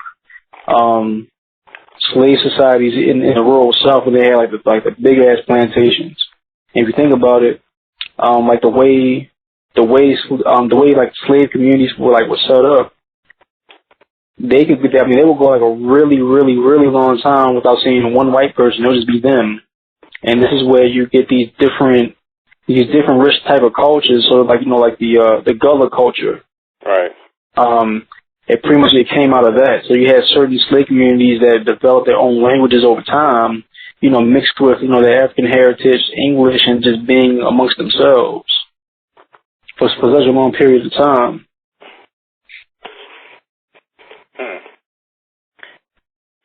That's really interesting. That's one group of people that definitely I've always been fascinated by, like the Gullah and the Geechee, and how all that came about, and why it seems like that's not more prevalent now across more of the black community in America, because we don't really have, or we don't necessarily really feel that connection to, Africa or even our ancestors who were enslaved the way that, we probably could, beyond like hearing stories and stuff like that. Right. And, it makes me wonder how things would be different if if that were the case, if more of us had that kind of Gullah type of stick together type of thing. Yeah, I mean, I don't know. I think a lot of that would depend on certain factors, but just based on like what I've been reading, I wouldn't be surprised that, to a certain extent, if slave community, like, just the whole idea of the slave community in the rural South and in the deep South, if it has some type of weird effect on, I guess black relations overall. You have these closely knitted families, and they all stuck together. So even when you have certain people going, further west, like to try like to settle in an all black town or something like that, you have, they were pretty much all with their family. And even when you had runaway slaves and you had maroon communities that developed over time from these runaway slaves, they would stay in the swamps, kind of like in these remote areas, out, from the eye of the slave catchers, but they stuck really close to their slave community, the community they came from, in order to make sure they could always be with their family. It kind of reminds me of the whole thing with clans. I guess when you think of clans, you kind of think of the Irish, but it's kind of like the same type of thing, like big extended families traveling together and living together and, you know, creating a society within each other. Yeah, man, like, for some reason, I never really thought about it that way, but, you know, like recently, I was talking to, a professor of mine. He's, you know, he's a Native American historian. He doesn't know, like, a lot about Black history, but he just said that, you know, just based on, like, you know, what he's read, like, in his undergrad career or graduate career on Black people and it's these slave communities, he says that the way they migrated, he says it seems pretty tribal to him, like, if he had to compare with Native Americans. And I never thought about it that way, and so it makes a lot of sense. Yeah. That word tribal is an interesting word because it seems like it's used to kind of degrade or make the way that people do things seem less than. When you think about it, that's kind of the natural way that everybody kind of does things. Like, you can even look at the way white people, when Black people move into a neighborhood and white people find a new neighborhood and they all move there together to get away from Black people, that's kind of tribal migration in a modern form. But of course they don't use that. Yeah, but they don't use that tribal word. Right. But, you know, they put that tribal word on brown people to make us seem primitive. Yeah. I kind of went through, like, looking at certain, like, towns in the Creek Nation that were formed. I'm working on a paper and shit, and one of the towns that I'm working on right now is it's called Tallahassee. I think I'm saying that right. And Tallahassee? It's either Tallahassee or Tallahassee. And as of right now, it's like one of the oldest surviving Black towns in Oklahoma. And like the origins go back to like 1850. And you know, like essentially, you know, when it comes to like Black towns, I guess the origins of, you know, like a lot of like the towns, especially in the Indian Territory, they were just like mere settlements, and they were like really only like 3 towns, like maybe like, you know, in there, like, you know, before emancipation of like these freed Black people, and then they were able to like vote when elected officials and stuff like that. But over time, you had like, you know, certain ones that actually became like these pretty, I guess, prominent towns, at least amongst Black people. And Tallahassee, it was one of those type of, it was a town that originally that comprised, I think, like, you know, full-blooded Creek Indians. And it was based around a school that was built by the Creek Nation for the Creek children. But for some reason, Blacks started to kind of like, you know, migrate and huddle around the school. And then over time, all the Creek people, the full-blooded Creeks, they all fled and went somewhere else. And then Tallahassee just became a Black town because the Creeks didn't want to be around the niggas. Wow. And then eventually, I think some years later, or like maybe 20 years later, or whatever, they just gave, the Creek Nation gave the school to the Creek freedmen. Yeah, it's a lot. And I was reading like a travel account. This guy was talking about essentially he was talking about like, this place called Arkansas Town, and he said he was like walking through it, and he says like for miles you just see like, you know, these scatterings of niggas everywhere. And he said that, but he said he was really happy to get out of the Black town into like the actual Creek town because it was much more lively. And he said something about he said something crazy about he felt as though he walked through barbarism and went into civilization or something like that.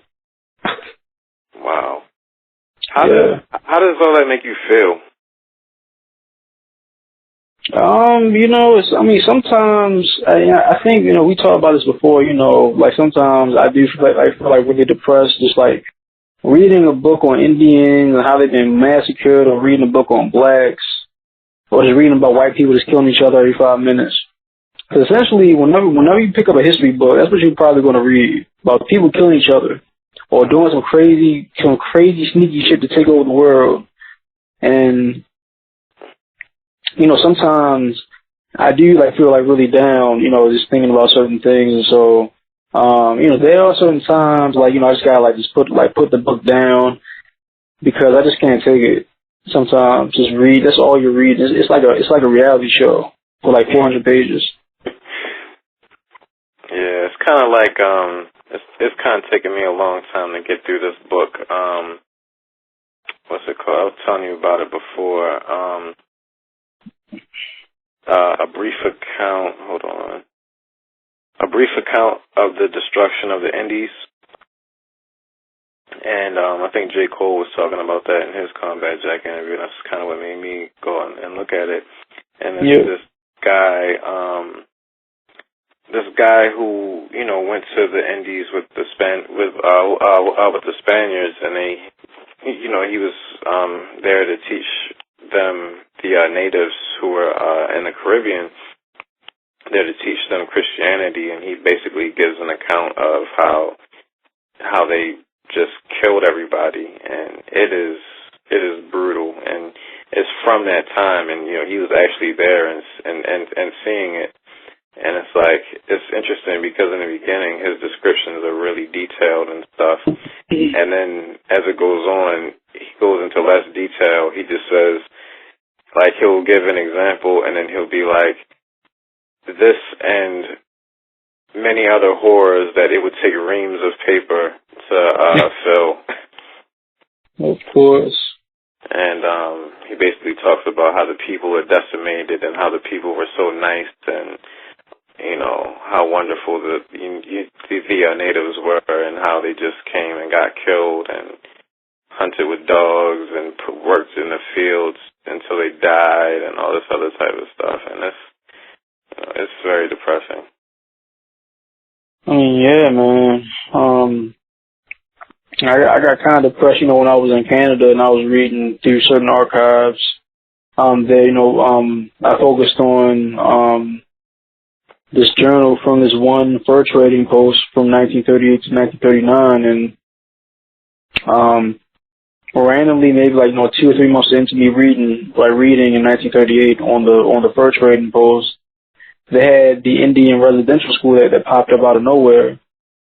And when that happened, I think a month later or some weeks later or whatever like that, you had a doctor that went through and he inoculated all the Indian children there.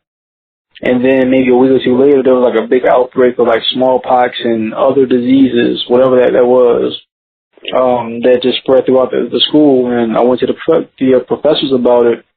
And they told me that, in Canada, it was a big thing with experimentation when it came to First Nations peoples, in the area.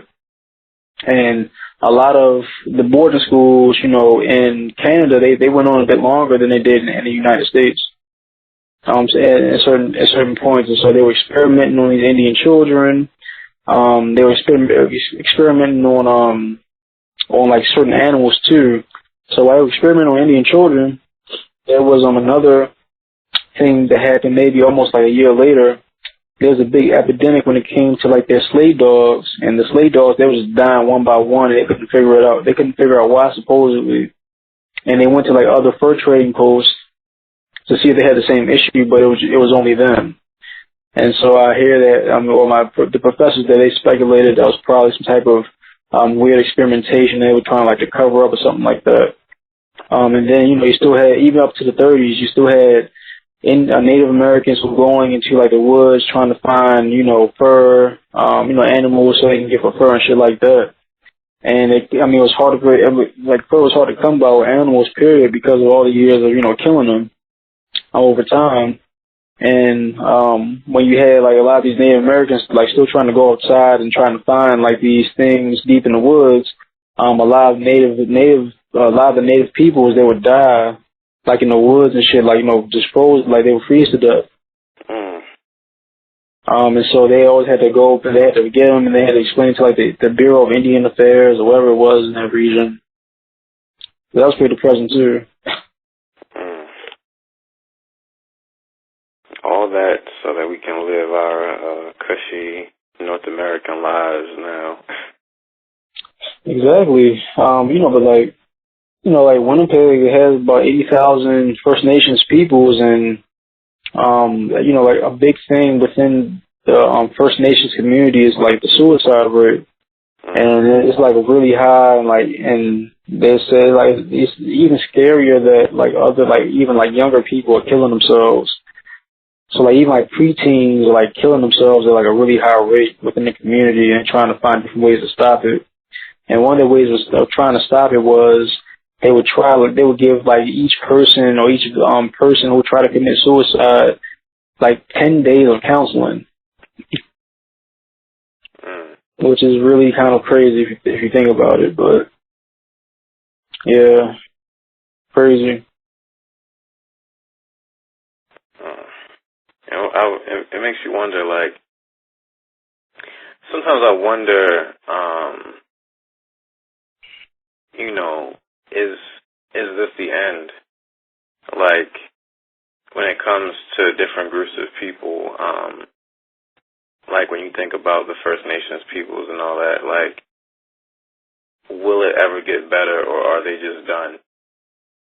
You know, same thing with like black people and stuff like that. Like, you know, will these people ever rise up and flourish again, or is it just a wrap?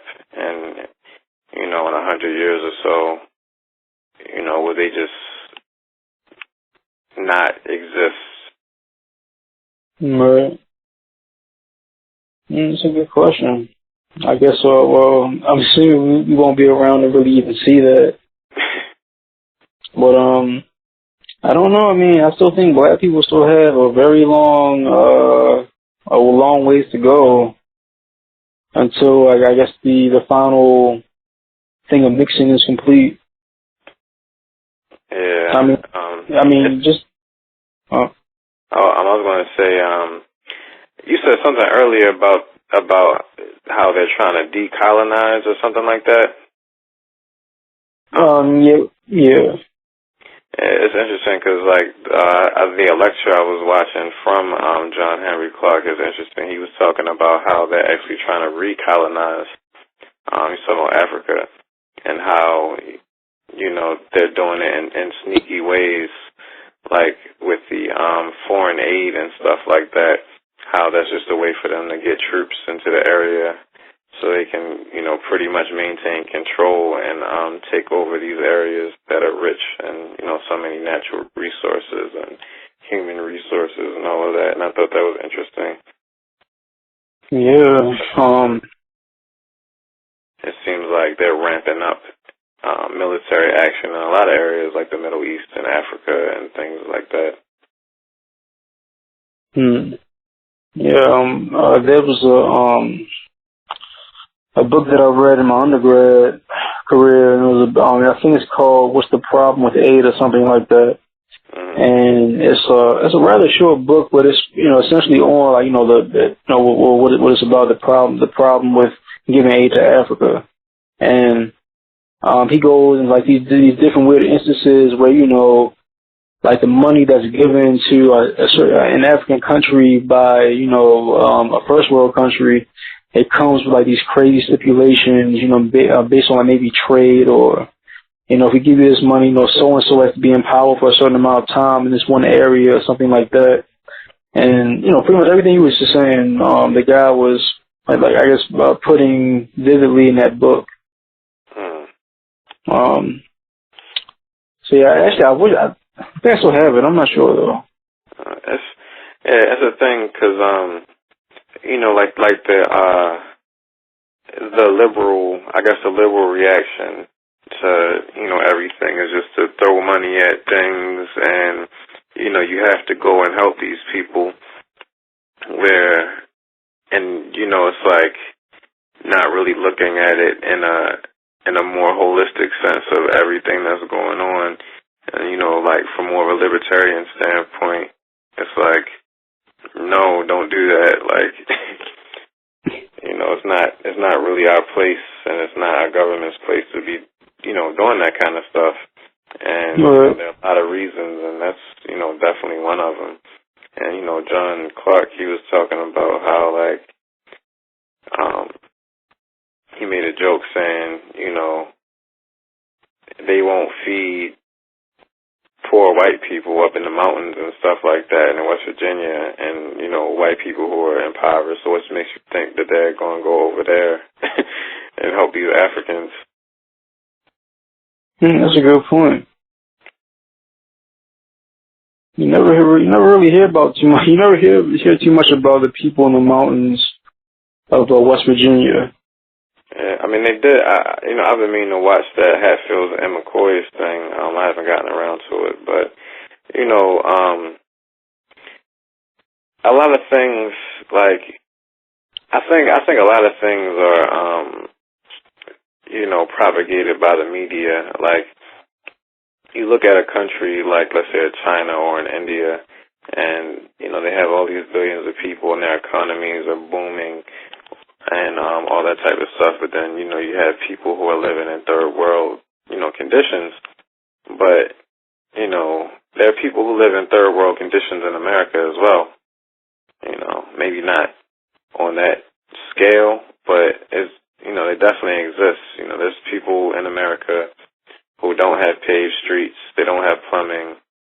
You know, they still use outhouses, and, you know, they're just not necessarily modernized. And then you have people who, in America, in places that are modernized, they just, like, in some of the worst hoods and ghettos, like, you know, these kids who are growing up in places like Baltimore, you know, they're growing up in you know, in terrible third world-like conditions.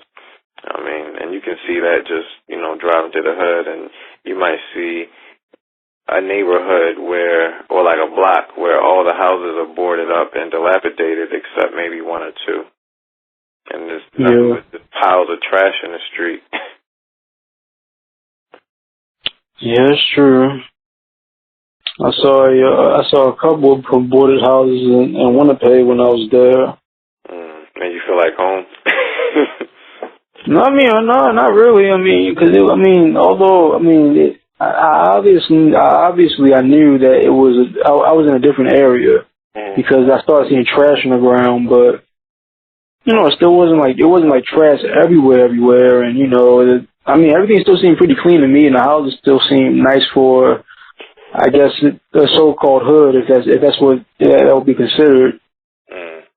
But no, I mean, I think I saw maybe like two boarded up houses, but I mean, even like the boarded up houses, they were still boarded up like rather nicely compared to, I guess, Baltimore.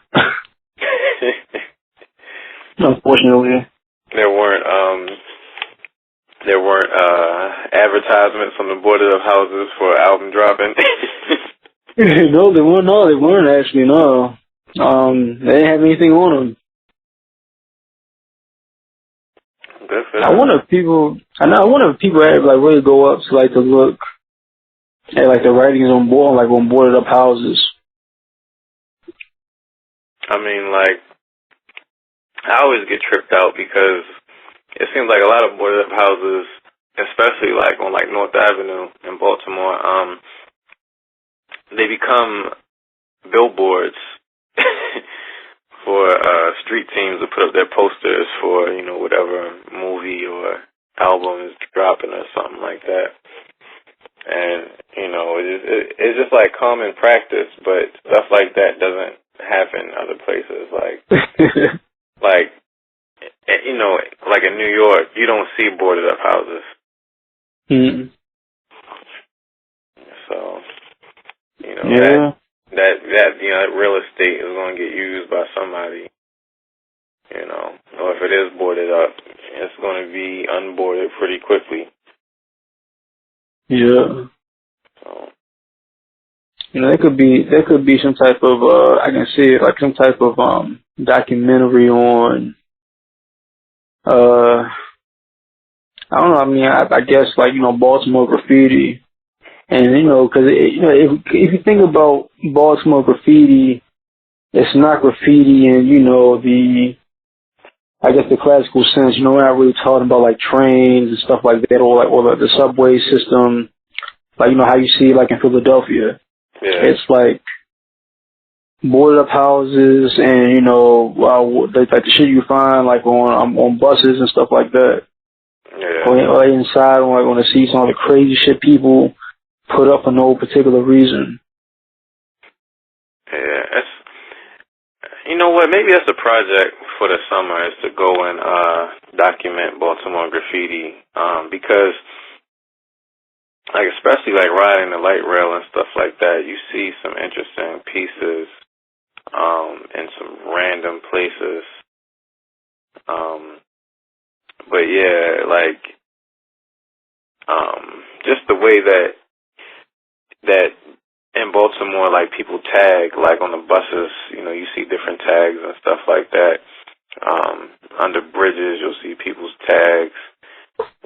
I guess we don't really have, like, big graffiti pieces unless they're, like, a commissioned mural. I think Baltimore does have some beautiful murals and stuff like that, but yeah, I do think that the street art in Baltimore is definitely overlooked. Yeah. Matter of fact, I want to say there used to be a website that had Baltimore graffiti on it, like a Baltimore graffiti website. I wonder if it's still up. Mm. But, and of course there's Graffiti Alley or Graffiti Warehouse. Oh yeah. See, I don't know. I think that it's so overdone. I just really can't think of it as like an organic thing. Yeah, that's true. Like the person who I may be going out record digging with this coming weekend. She was telling me how she was like used to try to find find train. Her and her friends would like try to find clean trains so they can bomb and shit like that. Oh wow. Yeah. So pretty much, I mean, like that little tidbit I told you alone. That's the main reason why I just want to do this shit. Where is she from? She's from Oklahoma City. Wow. Yeah. She seems very hip hop. Oh, she is.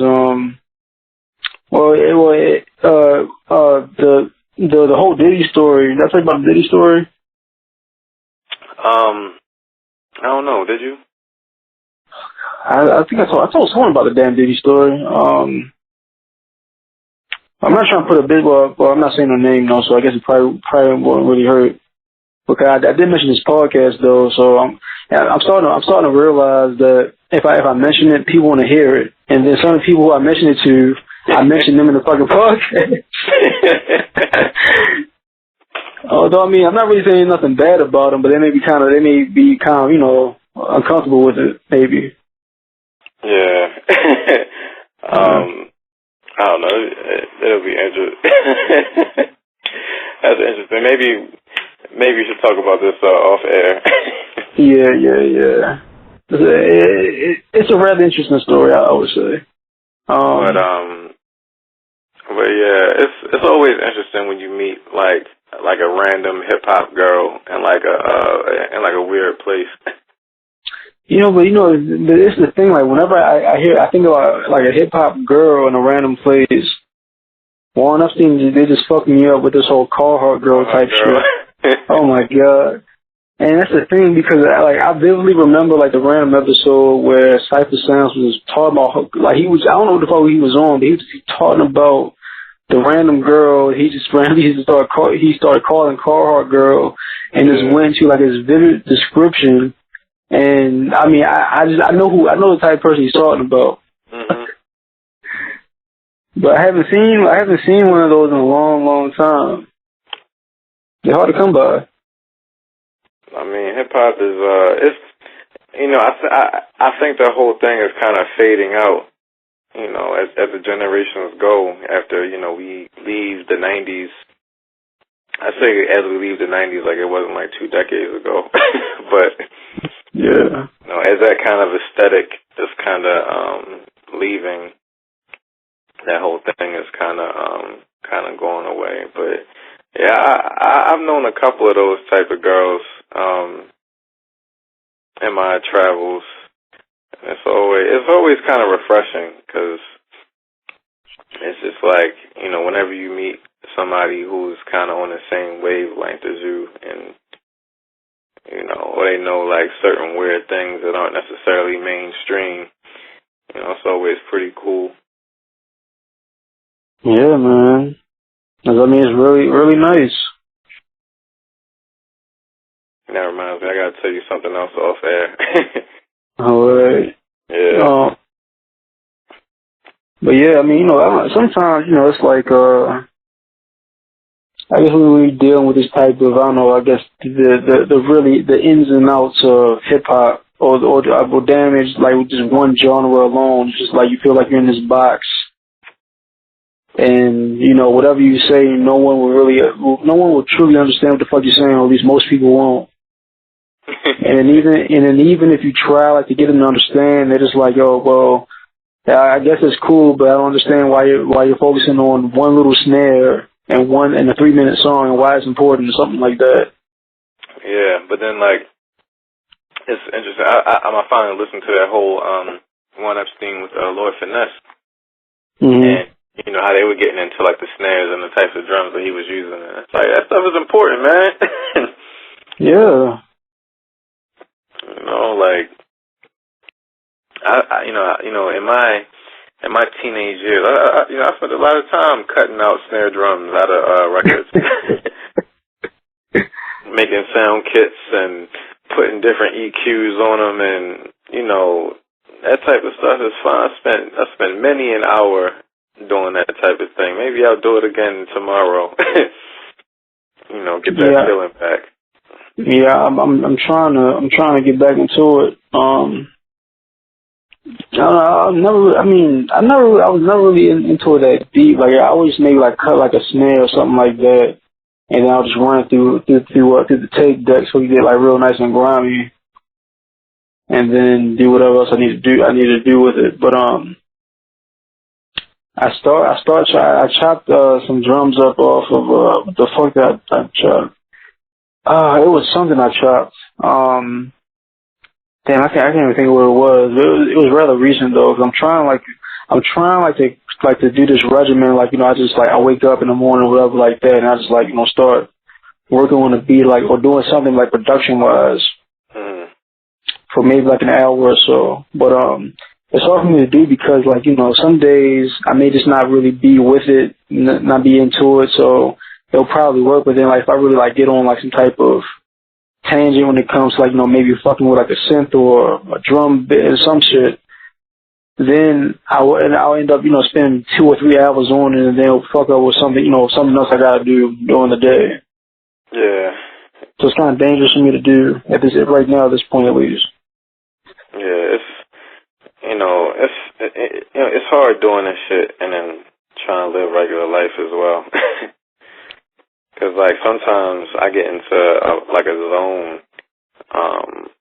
and, you know, it's like, damn, I really need to be working right now. But, you know, I'm doing something else, so I'm so far away from the studio where I can't really, you know, do what I'm trying to do. So I think, you know, because I'm thinking about, you know, the pieces that I need to put together to, I guess, kind of rebuild my studio or revamp it. And I'm really thinking that the mobile studio is the way to go. So I'm looking at good portable MIDI controllers and, you know, like a good laptop and like a good preamp that's, you know, small enough for me to take wherever I need to go and all that other type of stuff, because I really want like a mobile recording and production setup. I've been thinking about maybe making it, maybe if I get like an iPad or something like that, making it iPad based.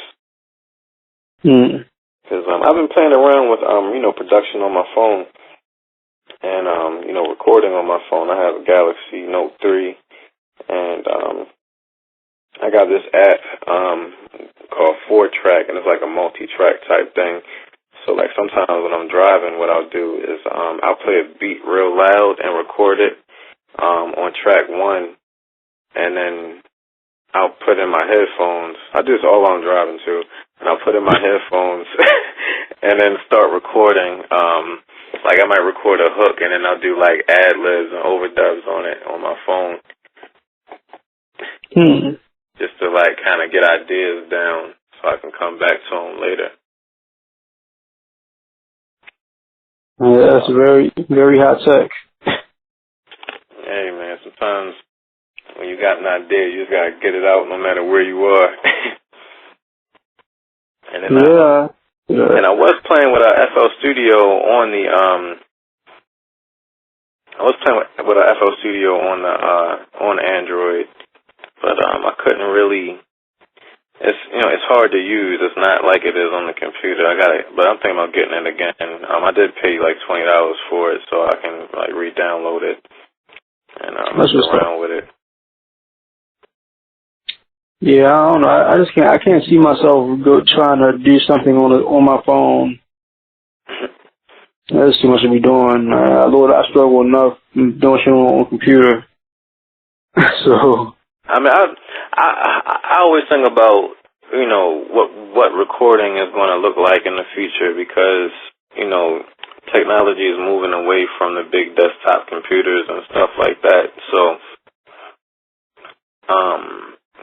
Eventually it's going to get to a point where I think most, or like a lot of recording is going to be on the cloud or, on things like tablets and mobile type devices and stuff like that. And I think there are like DAWs that are cloud-based. Because there was one that I did sign up for. I never really used it like that though. But I've been thinking about, different recording options and stuff like that. Yeah, I mean, maybe an iPad, but I can't see the future recording going past, I guess, past a large tablet. I think a cell phone beats a bit too much. I mean, I have a big ass phone, so it's kind of in between the phone size and the tablet size, but yeah. Well, speaking of drums, an ill album that has like some nice drums on it is the new Ghostface album. Oh man, I still haven't gone back to that. That's probably gonna be my project for tomorrow, but yeah.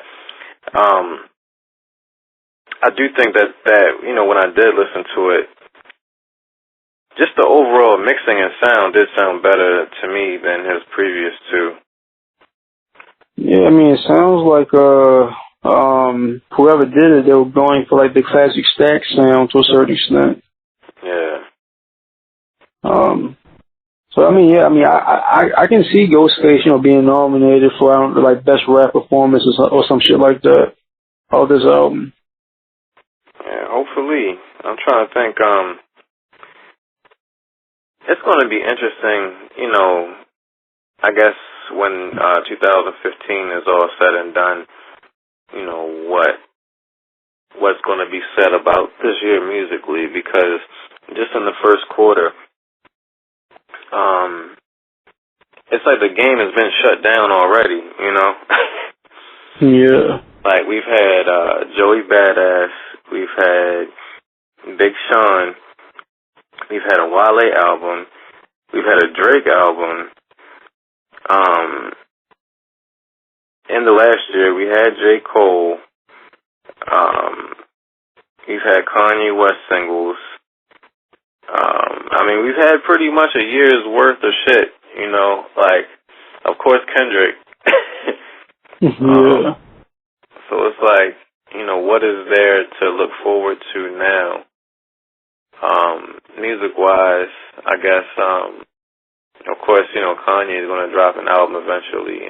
Going back to MMG, they're making Self-Made 4, and Wale is going to executive produce that. Oh, Lord. So we have that. I mean, the Self-Made albums are pretty decent. They're pretty good. I like them. And what else do we have?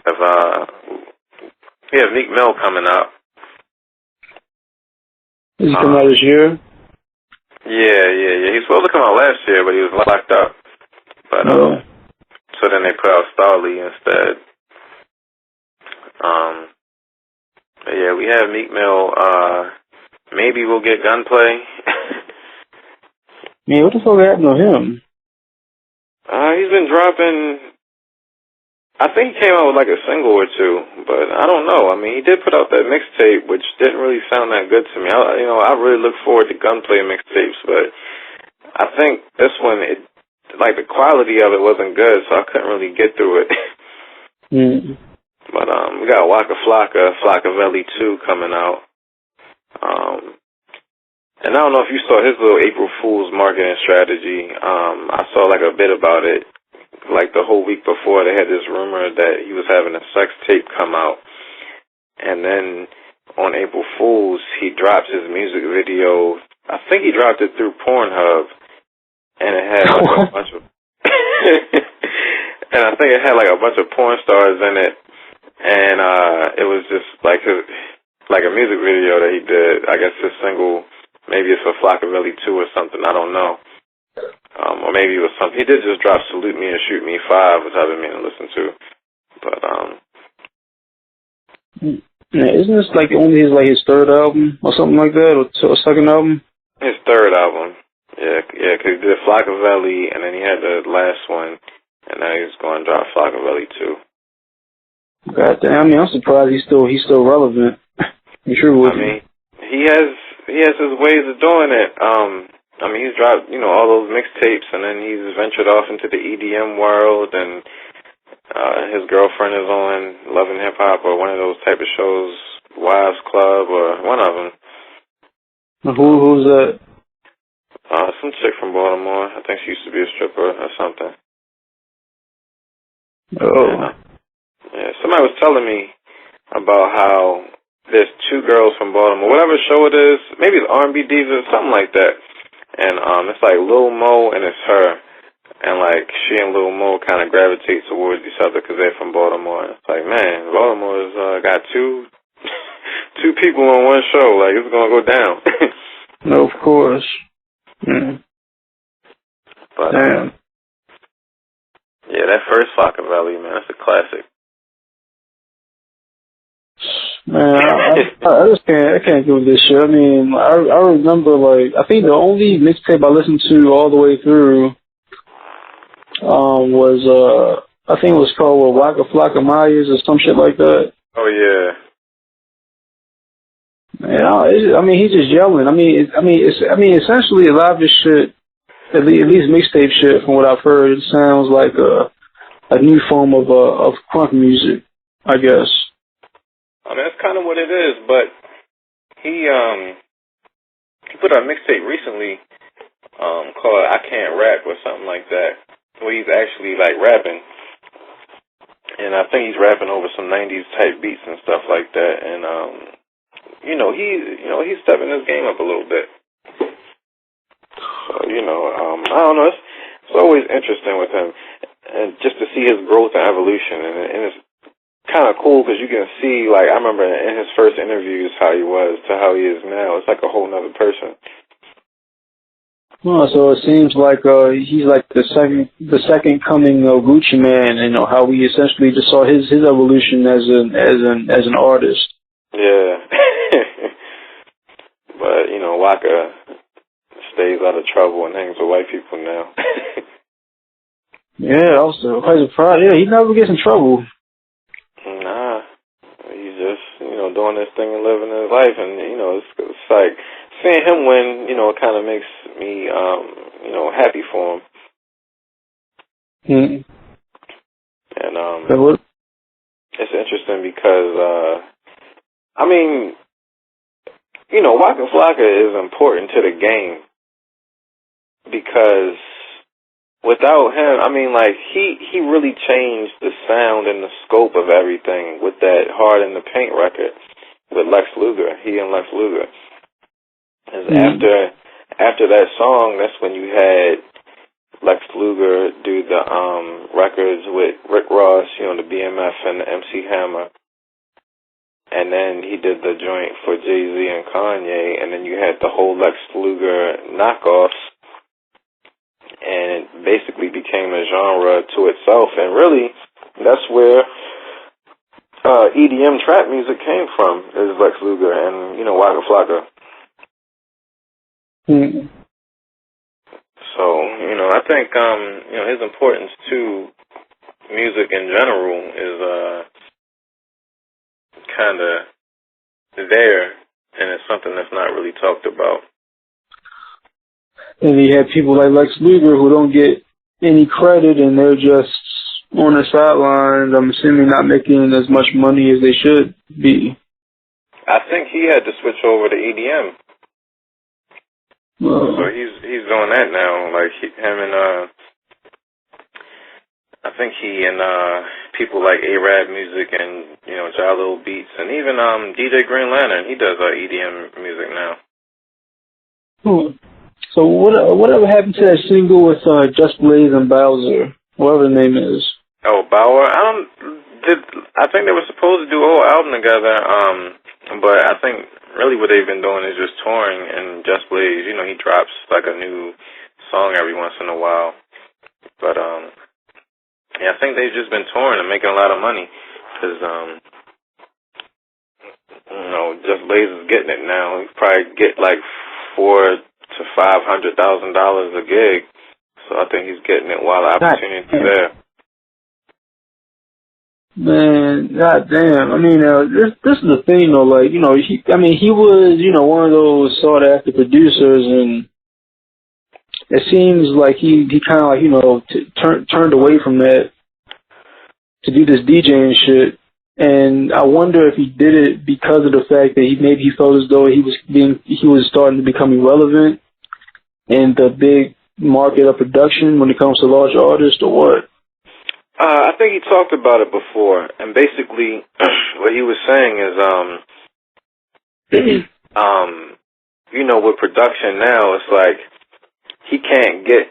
I think it's more of a money type of thing where, you know, he's not going to get that big check that he feels like he deserves. So he's going to get it from elsewhere, and. You know, you remember, like, there was that whole era where you had the big producers and they were getting the big, you know, big-ass checks to, you know, produce records, but it's not really like that anymore. And the last one probably was that Live Your Life record with him and they did it for T.I. and Rihanna. And then he did that one for Mano, which was, I think, Mano's second platinum plaque. But, like, even, like, Saigon was saying, you know, Just Blaze is his man, but, you know, he got to get that check. I mean, Just Blaze, he turned down, well, he didn't do any production on Watch Your Throne. And it's just like, you know, he was busy doing other things. I mean, yeah, I don't know, like, but you still have Pharrell who does a whole bunch of production, other things too. I guess maybe the difference between Pharrell and Just Blaze is that Pharrell has his hands in other things, money-wise, compared to Just Blaze. And it's too, you know, I mean, but the thing with Pharrell is you don't really see him doing too much hip-hop, you know. Like, he's venturing off into other genres. I think he's just more visible because he's doing, you know, the type of genres, like he's doing like the R&B and pop type thing, you know, as opposed to the hip-hop where Just Blaze is doing like the EDM international type thing, so we don't really see him anymore. But, don't. think, he's still out there doing this thing. And shoot, I wish I could do that. I think that's what I'm about to try to get on with this club music project, which I'm putting together to put out on some EDM type stuff just to see what happens. So hopefully that does something and can generate some revenues and things of that nature. But, cause like,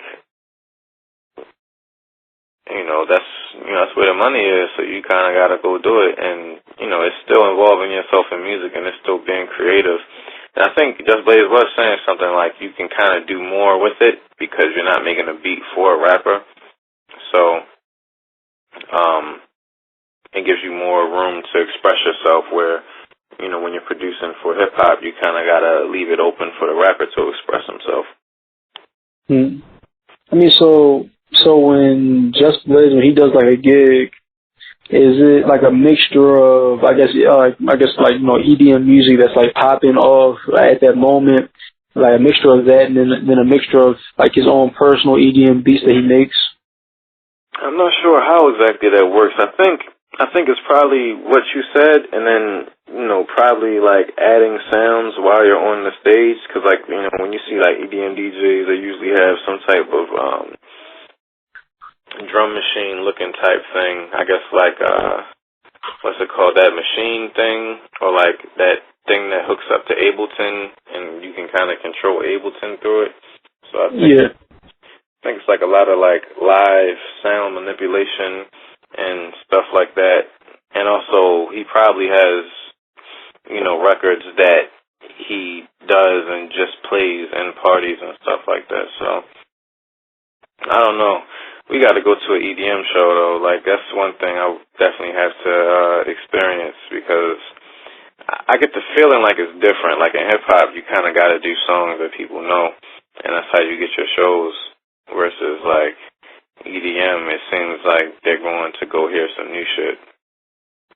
Yeah, I can see that. I mean, it seems like compared to, I guess, like any type of, like an artist of any genre, and then and that artist performing, it seems like DJing, just overall period is just like something that's really kind of ambiguous, and it just really depends on what you want to do in the crowd and the type of music that you're doing, I guess. Because even like, if you're like a hip hop DJ, and I guess it's kind of based around, I guess, the age demographic of the people who you're catering to. And even still, you can still kind of like, slide in different types of music here and there and just make it your own thing. Yeah. I think, a lot of it is, you gotta have, like if I was DJing the gig, I would want to have a crowd that's going to appreciate some of like the more obscure, weird things that I'd probably throw in there. But one thing, like when I went to Howard, is really interesting at the parties, is that because you had so many different people who were from so many different places, the DJ was able to do a set from like every place, and it's kind of like you kind of get put on to different music through that. So it's like, he might do a New York set and playing all the New York records, and everybody in New York is going crazy. And then he might do like a down south set. And then they even like I remember sometimes they even did like a Baltimore club set, and it would turn up so crazy. Like the energy when they did the Baltimore club sets was just wow. And they might do like a Bay Area set, and then they'll do like the island set. And, that was really cool, because you get like a mixture of all different types of things. Mm-hmm. Versus like when you just go to a club with one group of people who are just used to stuff that's on the radio and like street music. This is pretty much all down south. And right. It's kind of boring and tired after a while.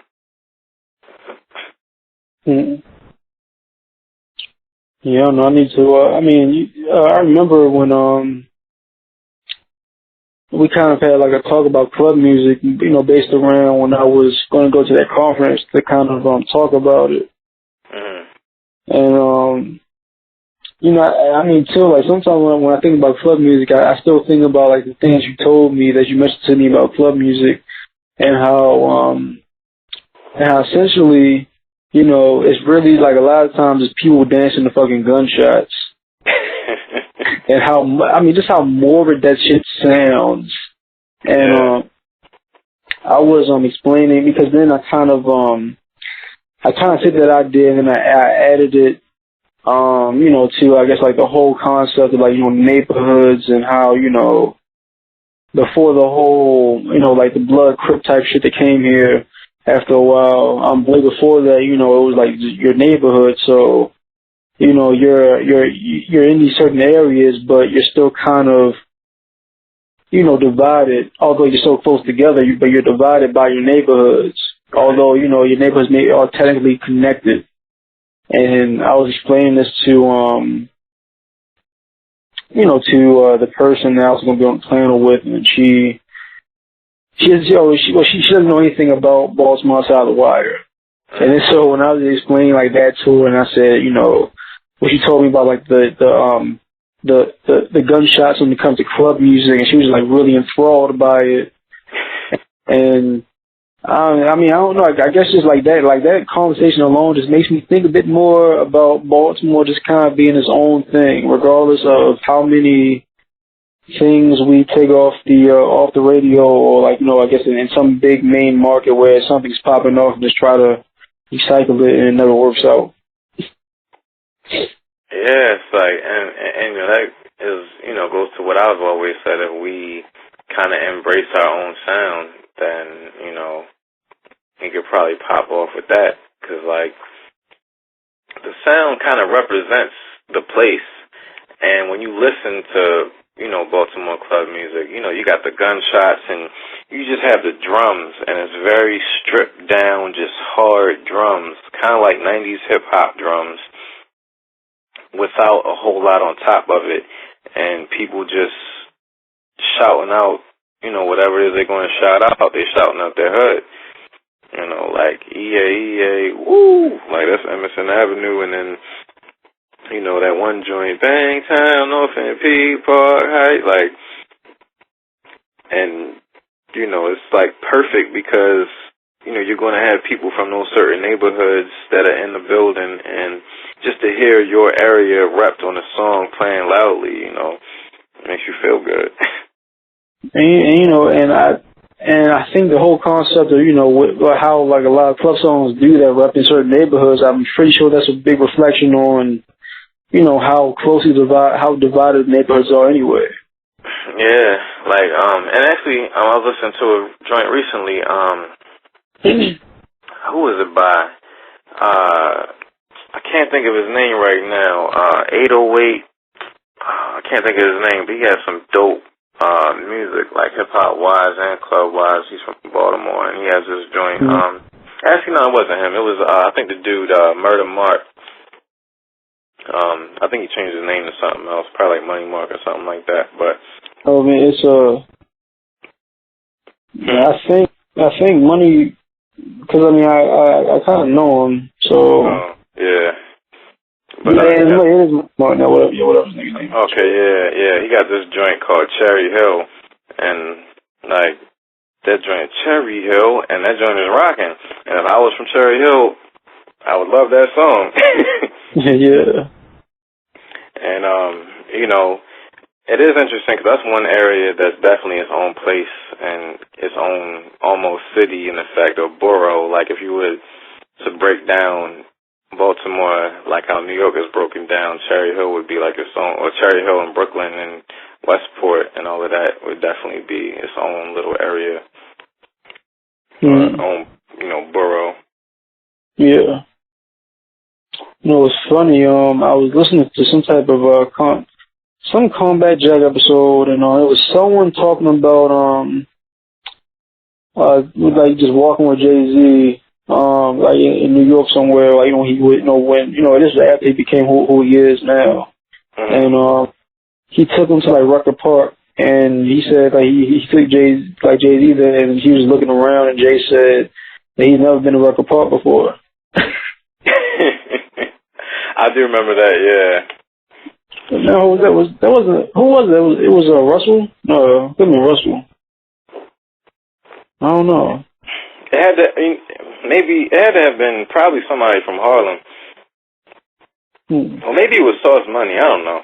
But, yeah, I do remember him saying that, and it's interesting because, like, how you can be from a place but when you're in that place, you're so confined to your one area that you don't, see a lot of things that are there. It's interesting, like, when I talk to people from the East Side, and, I mention certain things, like, there's people who have never been to Mondawmin or have only been there once or twice. Yeah. When, for us, that's like an integral part of our lives. Right. And like, I don't think I ever went to Golden Ring Mall while it was still up, but I'm sure that was like an integral part to other people's lives. Yeah, I think I've only been once. Yeah, like I've been, I've been in the area since then, and I've kind of been, everywhere in the city, in recent years, and so I'm kind of familiar with, all the little things from all the little areas, but, for the most part, I guess it goes back to that tribal thing we were talking about, people stay where they're at, or when they move, they move, in their tribe, and they go to, certain places that people from that tribe go to. So you from the East Side tribe, you have your, your tribal area, your tribal territory, and you don't necessarily venture out of there. Yeah. But speaking of Money Mark, I came across, I think it's SoundCloud like a long time ago, like a while back now, and it seems like he's popping off pretty decently. Yeah, I think he had like a big thing in the city paper about him and everything. So he's definitely doing his thing. Yeah, sure. I remember listening to like this one of his earlier tracks from when we were in high school. Pretty far. It was pretty far away from club music. I never knew that he would take the club music route. But it's rather interesting. But yeah, so is there like a way that we can figure out if we have like any type of subscribers to the podcast? I gotta look into that. I think it should just come up. I know you hate all things Apple. Yes, but you gotta get iTunes and log in, I think, to see that. Oh man. Yeah. I had to bite the bullet on that one too, because iTunes slows the fuck out of everything on the computer. I'm thinking about getting another like cheap laptop, like just for this type of stuff. But yeah, what I was going to do is I'm going to put the second episode up and then chop out different parts as like highlights of stuff. Because I was listening through the last episode and I was like, oh man, like this would be a dope little highlight part, and put that up on like YouTube and on SoundCloud and stuff like that, and put a link back to the main episode. Cool. Yeah, I still gotta put the post up from the first episode, but it's been a long weekend. I feel you, man. It's a lot to do, but we'll get it rolling and moving and stuff like that. But yeah, I'm so over holidays right now. Like, they're nice and all that other type of stuff, but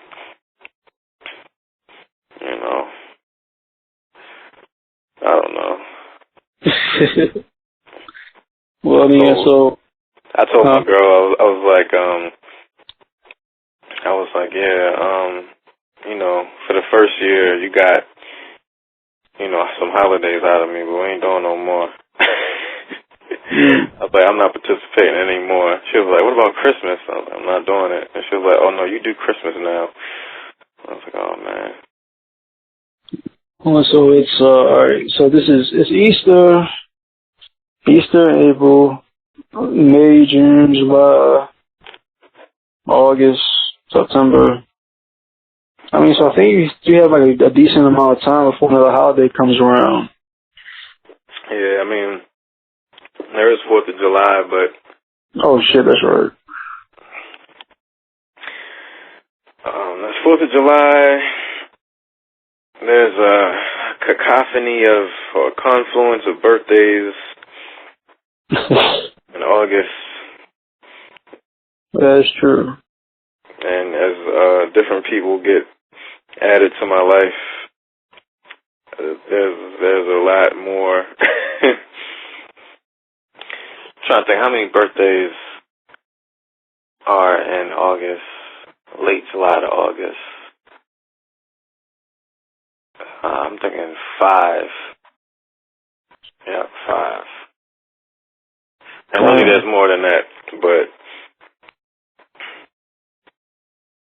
because there's you, there's my mother, there's like 3 other people, and there's, and then there's a couple other people as well that, you know, I'm probably not going to do anything for, but there's a good 5 that, you know, I'm probably going to do something for. Right. Damn, man. Yeah, I see your point about the holidays. It seems like every other month there's some weird holiday you gotta deal with, like, you know, even like St. Patrick's Day. I never like really realized the importance and the resonance St. Patrick's Day has, at least nowadays, amongst different, you know, people of all colors now and shit. Yeah. Which I just don't understand why, but I mean, I don't know, Jesus. it's just an excuse for people to get fucked up. Yeah. For Jesus. Yeah. No, Jesus. That's it. Yeah. But, what do you think about, I don't know if you checked out this title thing? Title? Oh, the Jay-Z thing? Yeah. No, not really. I read something on Glad about him launching it, I think hours before, they came out with the article or something like that. Yeah, he had like a big press conference and all that. I actually downloaded the app. I'm about to sign up for like the free trial or whatever. You get a 30-day free trial. And you have Tidal Premium, which is $10 a month, and then you have Tidal Hi-Fi, which is $20 a month, and that's supposed to be lossless, high-quality sound. I guess what's his name was trying to do, what's his name? Neil, I keep wanting to say Neil Armstrong, that's not his name. You know the guy who makes all those songs about America? Oh, yeah. Yeah. Because he was, I don't know, he was trying to do like a music service. But, yeah, this one is interesting because there's a bunch of artists who are also part owners. Jay-Z being, you know, the main one, but also his whole clique. Even J. Cole, he's part owner of it. And it's supposed to, like, really pay the artists and stuff like that, and they're really coming at Spotify and Beats. I think it's very ambitious. I'm probably not going to get rid of my Spotify account for this, but I'm going to check it out for these 30 days to see how that goes. I mean, cause actually, I can't think. Oh, you mean Bruce Springsteen? Yeah, Bruce Springsteen. Yeah, because Yeah, I remember like almost like 2 years ago, whatever it was, and I was listening to Studio 360 on NPR. And one of the main stories was about him and this lossless type of audio streaming thing he wanted to do. So that's all coming back to me now. But it's cool, I guess. But the thing is, though, I mean, your average music listener isn't thinking about lossless, quality. Yeah. You're not thinking about FLAC or wave files or some shit like that. And they probably don't even care. Yeah, I think that promoting it serves two purposes, and one is to educate, I guess, the audience who doesn't care about it or even know about it, about it. So now you have more people who actually know that MP3s have a degradation in quality and that it's a compressed audio format and all that other type of stuff. And, even if they don't care about it, now at least they know and, can be curious about it. And then two, there is that niche group of people that do really care about it. And so, I guess they're banking on the fact that these people who probably, there's probably a decent amount of people who have avoided streaming because of the fact that they're not going to get the best audio quality, but now they might not. And then you have those people that just always want the best thing, so whatever they get, they got to get the best one, so they'll probably get that. Yeah, well, I can see that. So, No, I wouldn't be surprised if it's some type of if it's like a brick or something. Cause, I don't know. I guess it's the perfect time to have these different streaming services, but I don't know. I think he's trying to promote it with exclusive content, so I guess it's like the anniversary of Jay-Z's, 7 years or whatever, and so Beyonce released a song exclusively through Tidal, I guess serenading Jay-Z. Oh, God. I haven't heard it yet. I think it's called, what's it called? It's called Die With You. So. Damn, man, these people, they're just so capitalistic, man, sometimes. Yeah, they're, capitalizing on the fact that they're married. That's what you do when you're a power couple, I guess.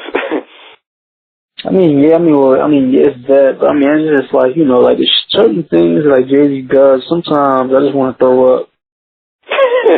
Because, it's just too much. You just think about it, man, and I don't know. Yeah, I don't know, but this one might be, giving back to the artist and, his friends and stuff like that, because it's supposed to be better for the artist when it comes to getting paid. And,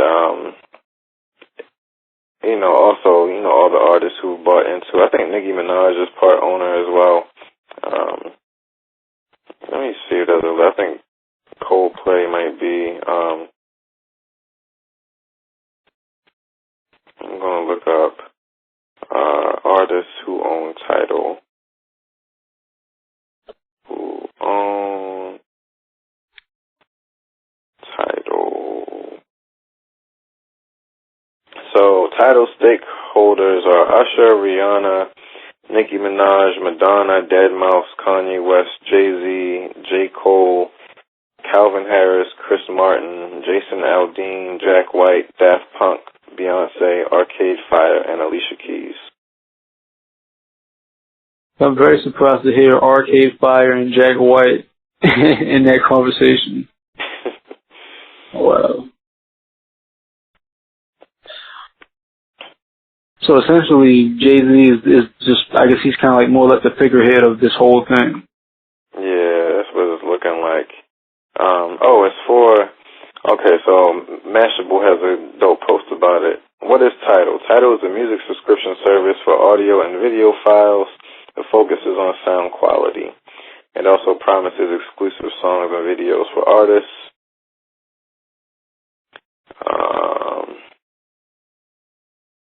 $9.99 per month for standard quality sounds, HD videos and curated content, and $20 a month for high definition audio, which is comparable to CD quality, sometimes described as lossless high fidelity sound. Why are these celebrities involved? This call is now being recorded. Okay, so it was talking about Tidal. So yeah, I guess their whole thing is it being artist driven, and they're going to try to get subscribers by releasing exclusive content by these big artists. So we'll see how it goes. See if it fares better than Beats Music did. Yeah, I forgot all about that one. Yeah, I mean, Apple's revamping Beats Music to make it a part of iTunes or whatever. And I think that's supposed to be like their streaming service. But, yeah, we'll see. Beats Music was kind of dope. And their whole draw was that they were going to have, various music tastemakers create playlists and stuff like that. Which is pretty cool, but I don't know. There's a lot of ground to cover if you want to beat Spotify. I mean, yeah, but you would think of all services, you would think that the Beats streaming service would be the one that would give you the high definition quality and stuff like that. Yeah, I didn't think about that because that's what the headphones are based off of. Yeah. And it's kind of weird that I noticed that I'm assuming that when it comes to this whole Google Voice thing, you still have to have like you still have to have like phone service or something like that. That's how it seems. It depends. I mean, you can call straight through Hangouts.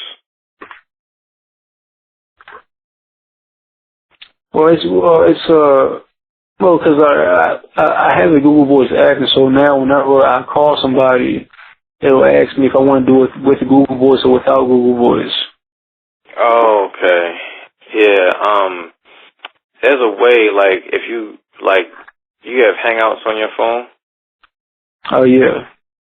Okay, so yeah, if you get the Hangouts dialer, then you can call straight through Wi-Fi, and then you don't need any phone service. Okay, so it's just that you need to have Wi-Fi service. Okay, so essentially, this phone call right now is like through a mixture of Wi-Fi and the phone service. I think yours is through your phone service because you're not calling through Wi-Fi. You're calling through your phone service. And then on my end, it's through the house phone. Well, I mean, it's kind of, because the reason why I asked is because the first episode when we kept getting those dropped calls, it was because I was doing it without Google Voice. And then ever since then, I've been doing it with Google Voice. So I don't know. It's weird. I guess we'll figure it out. I know after a while it cuts off. I think we hit that 3-hour mark, so.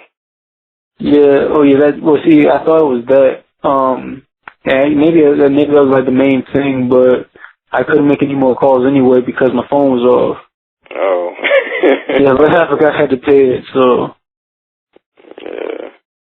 I don't know. We'll figure out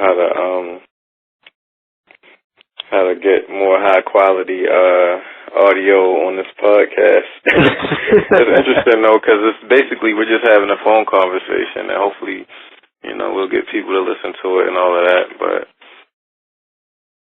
gotta start somewhere. Well, I mean, I think our quality is a bit better than the N.O.R.E squad. And I tried to listen to like one random episode, and I had to turn it off because of the quality. I just couldn't take it. Yeah, sometimes it gets like that, especially because they have a bunch of different people on one line sometimes, and then, you know, you get the background noises and all that other type of stuff, so. I mean, it sounds like they sound like a whole bunch of people who just don't know anything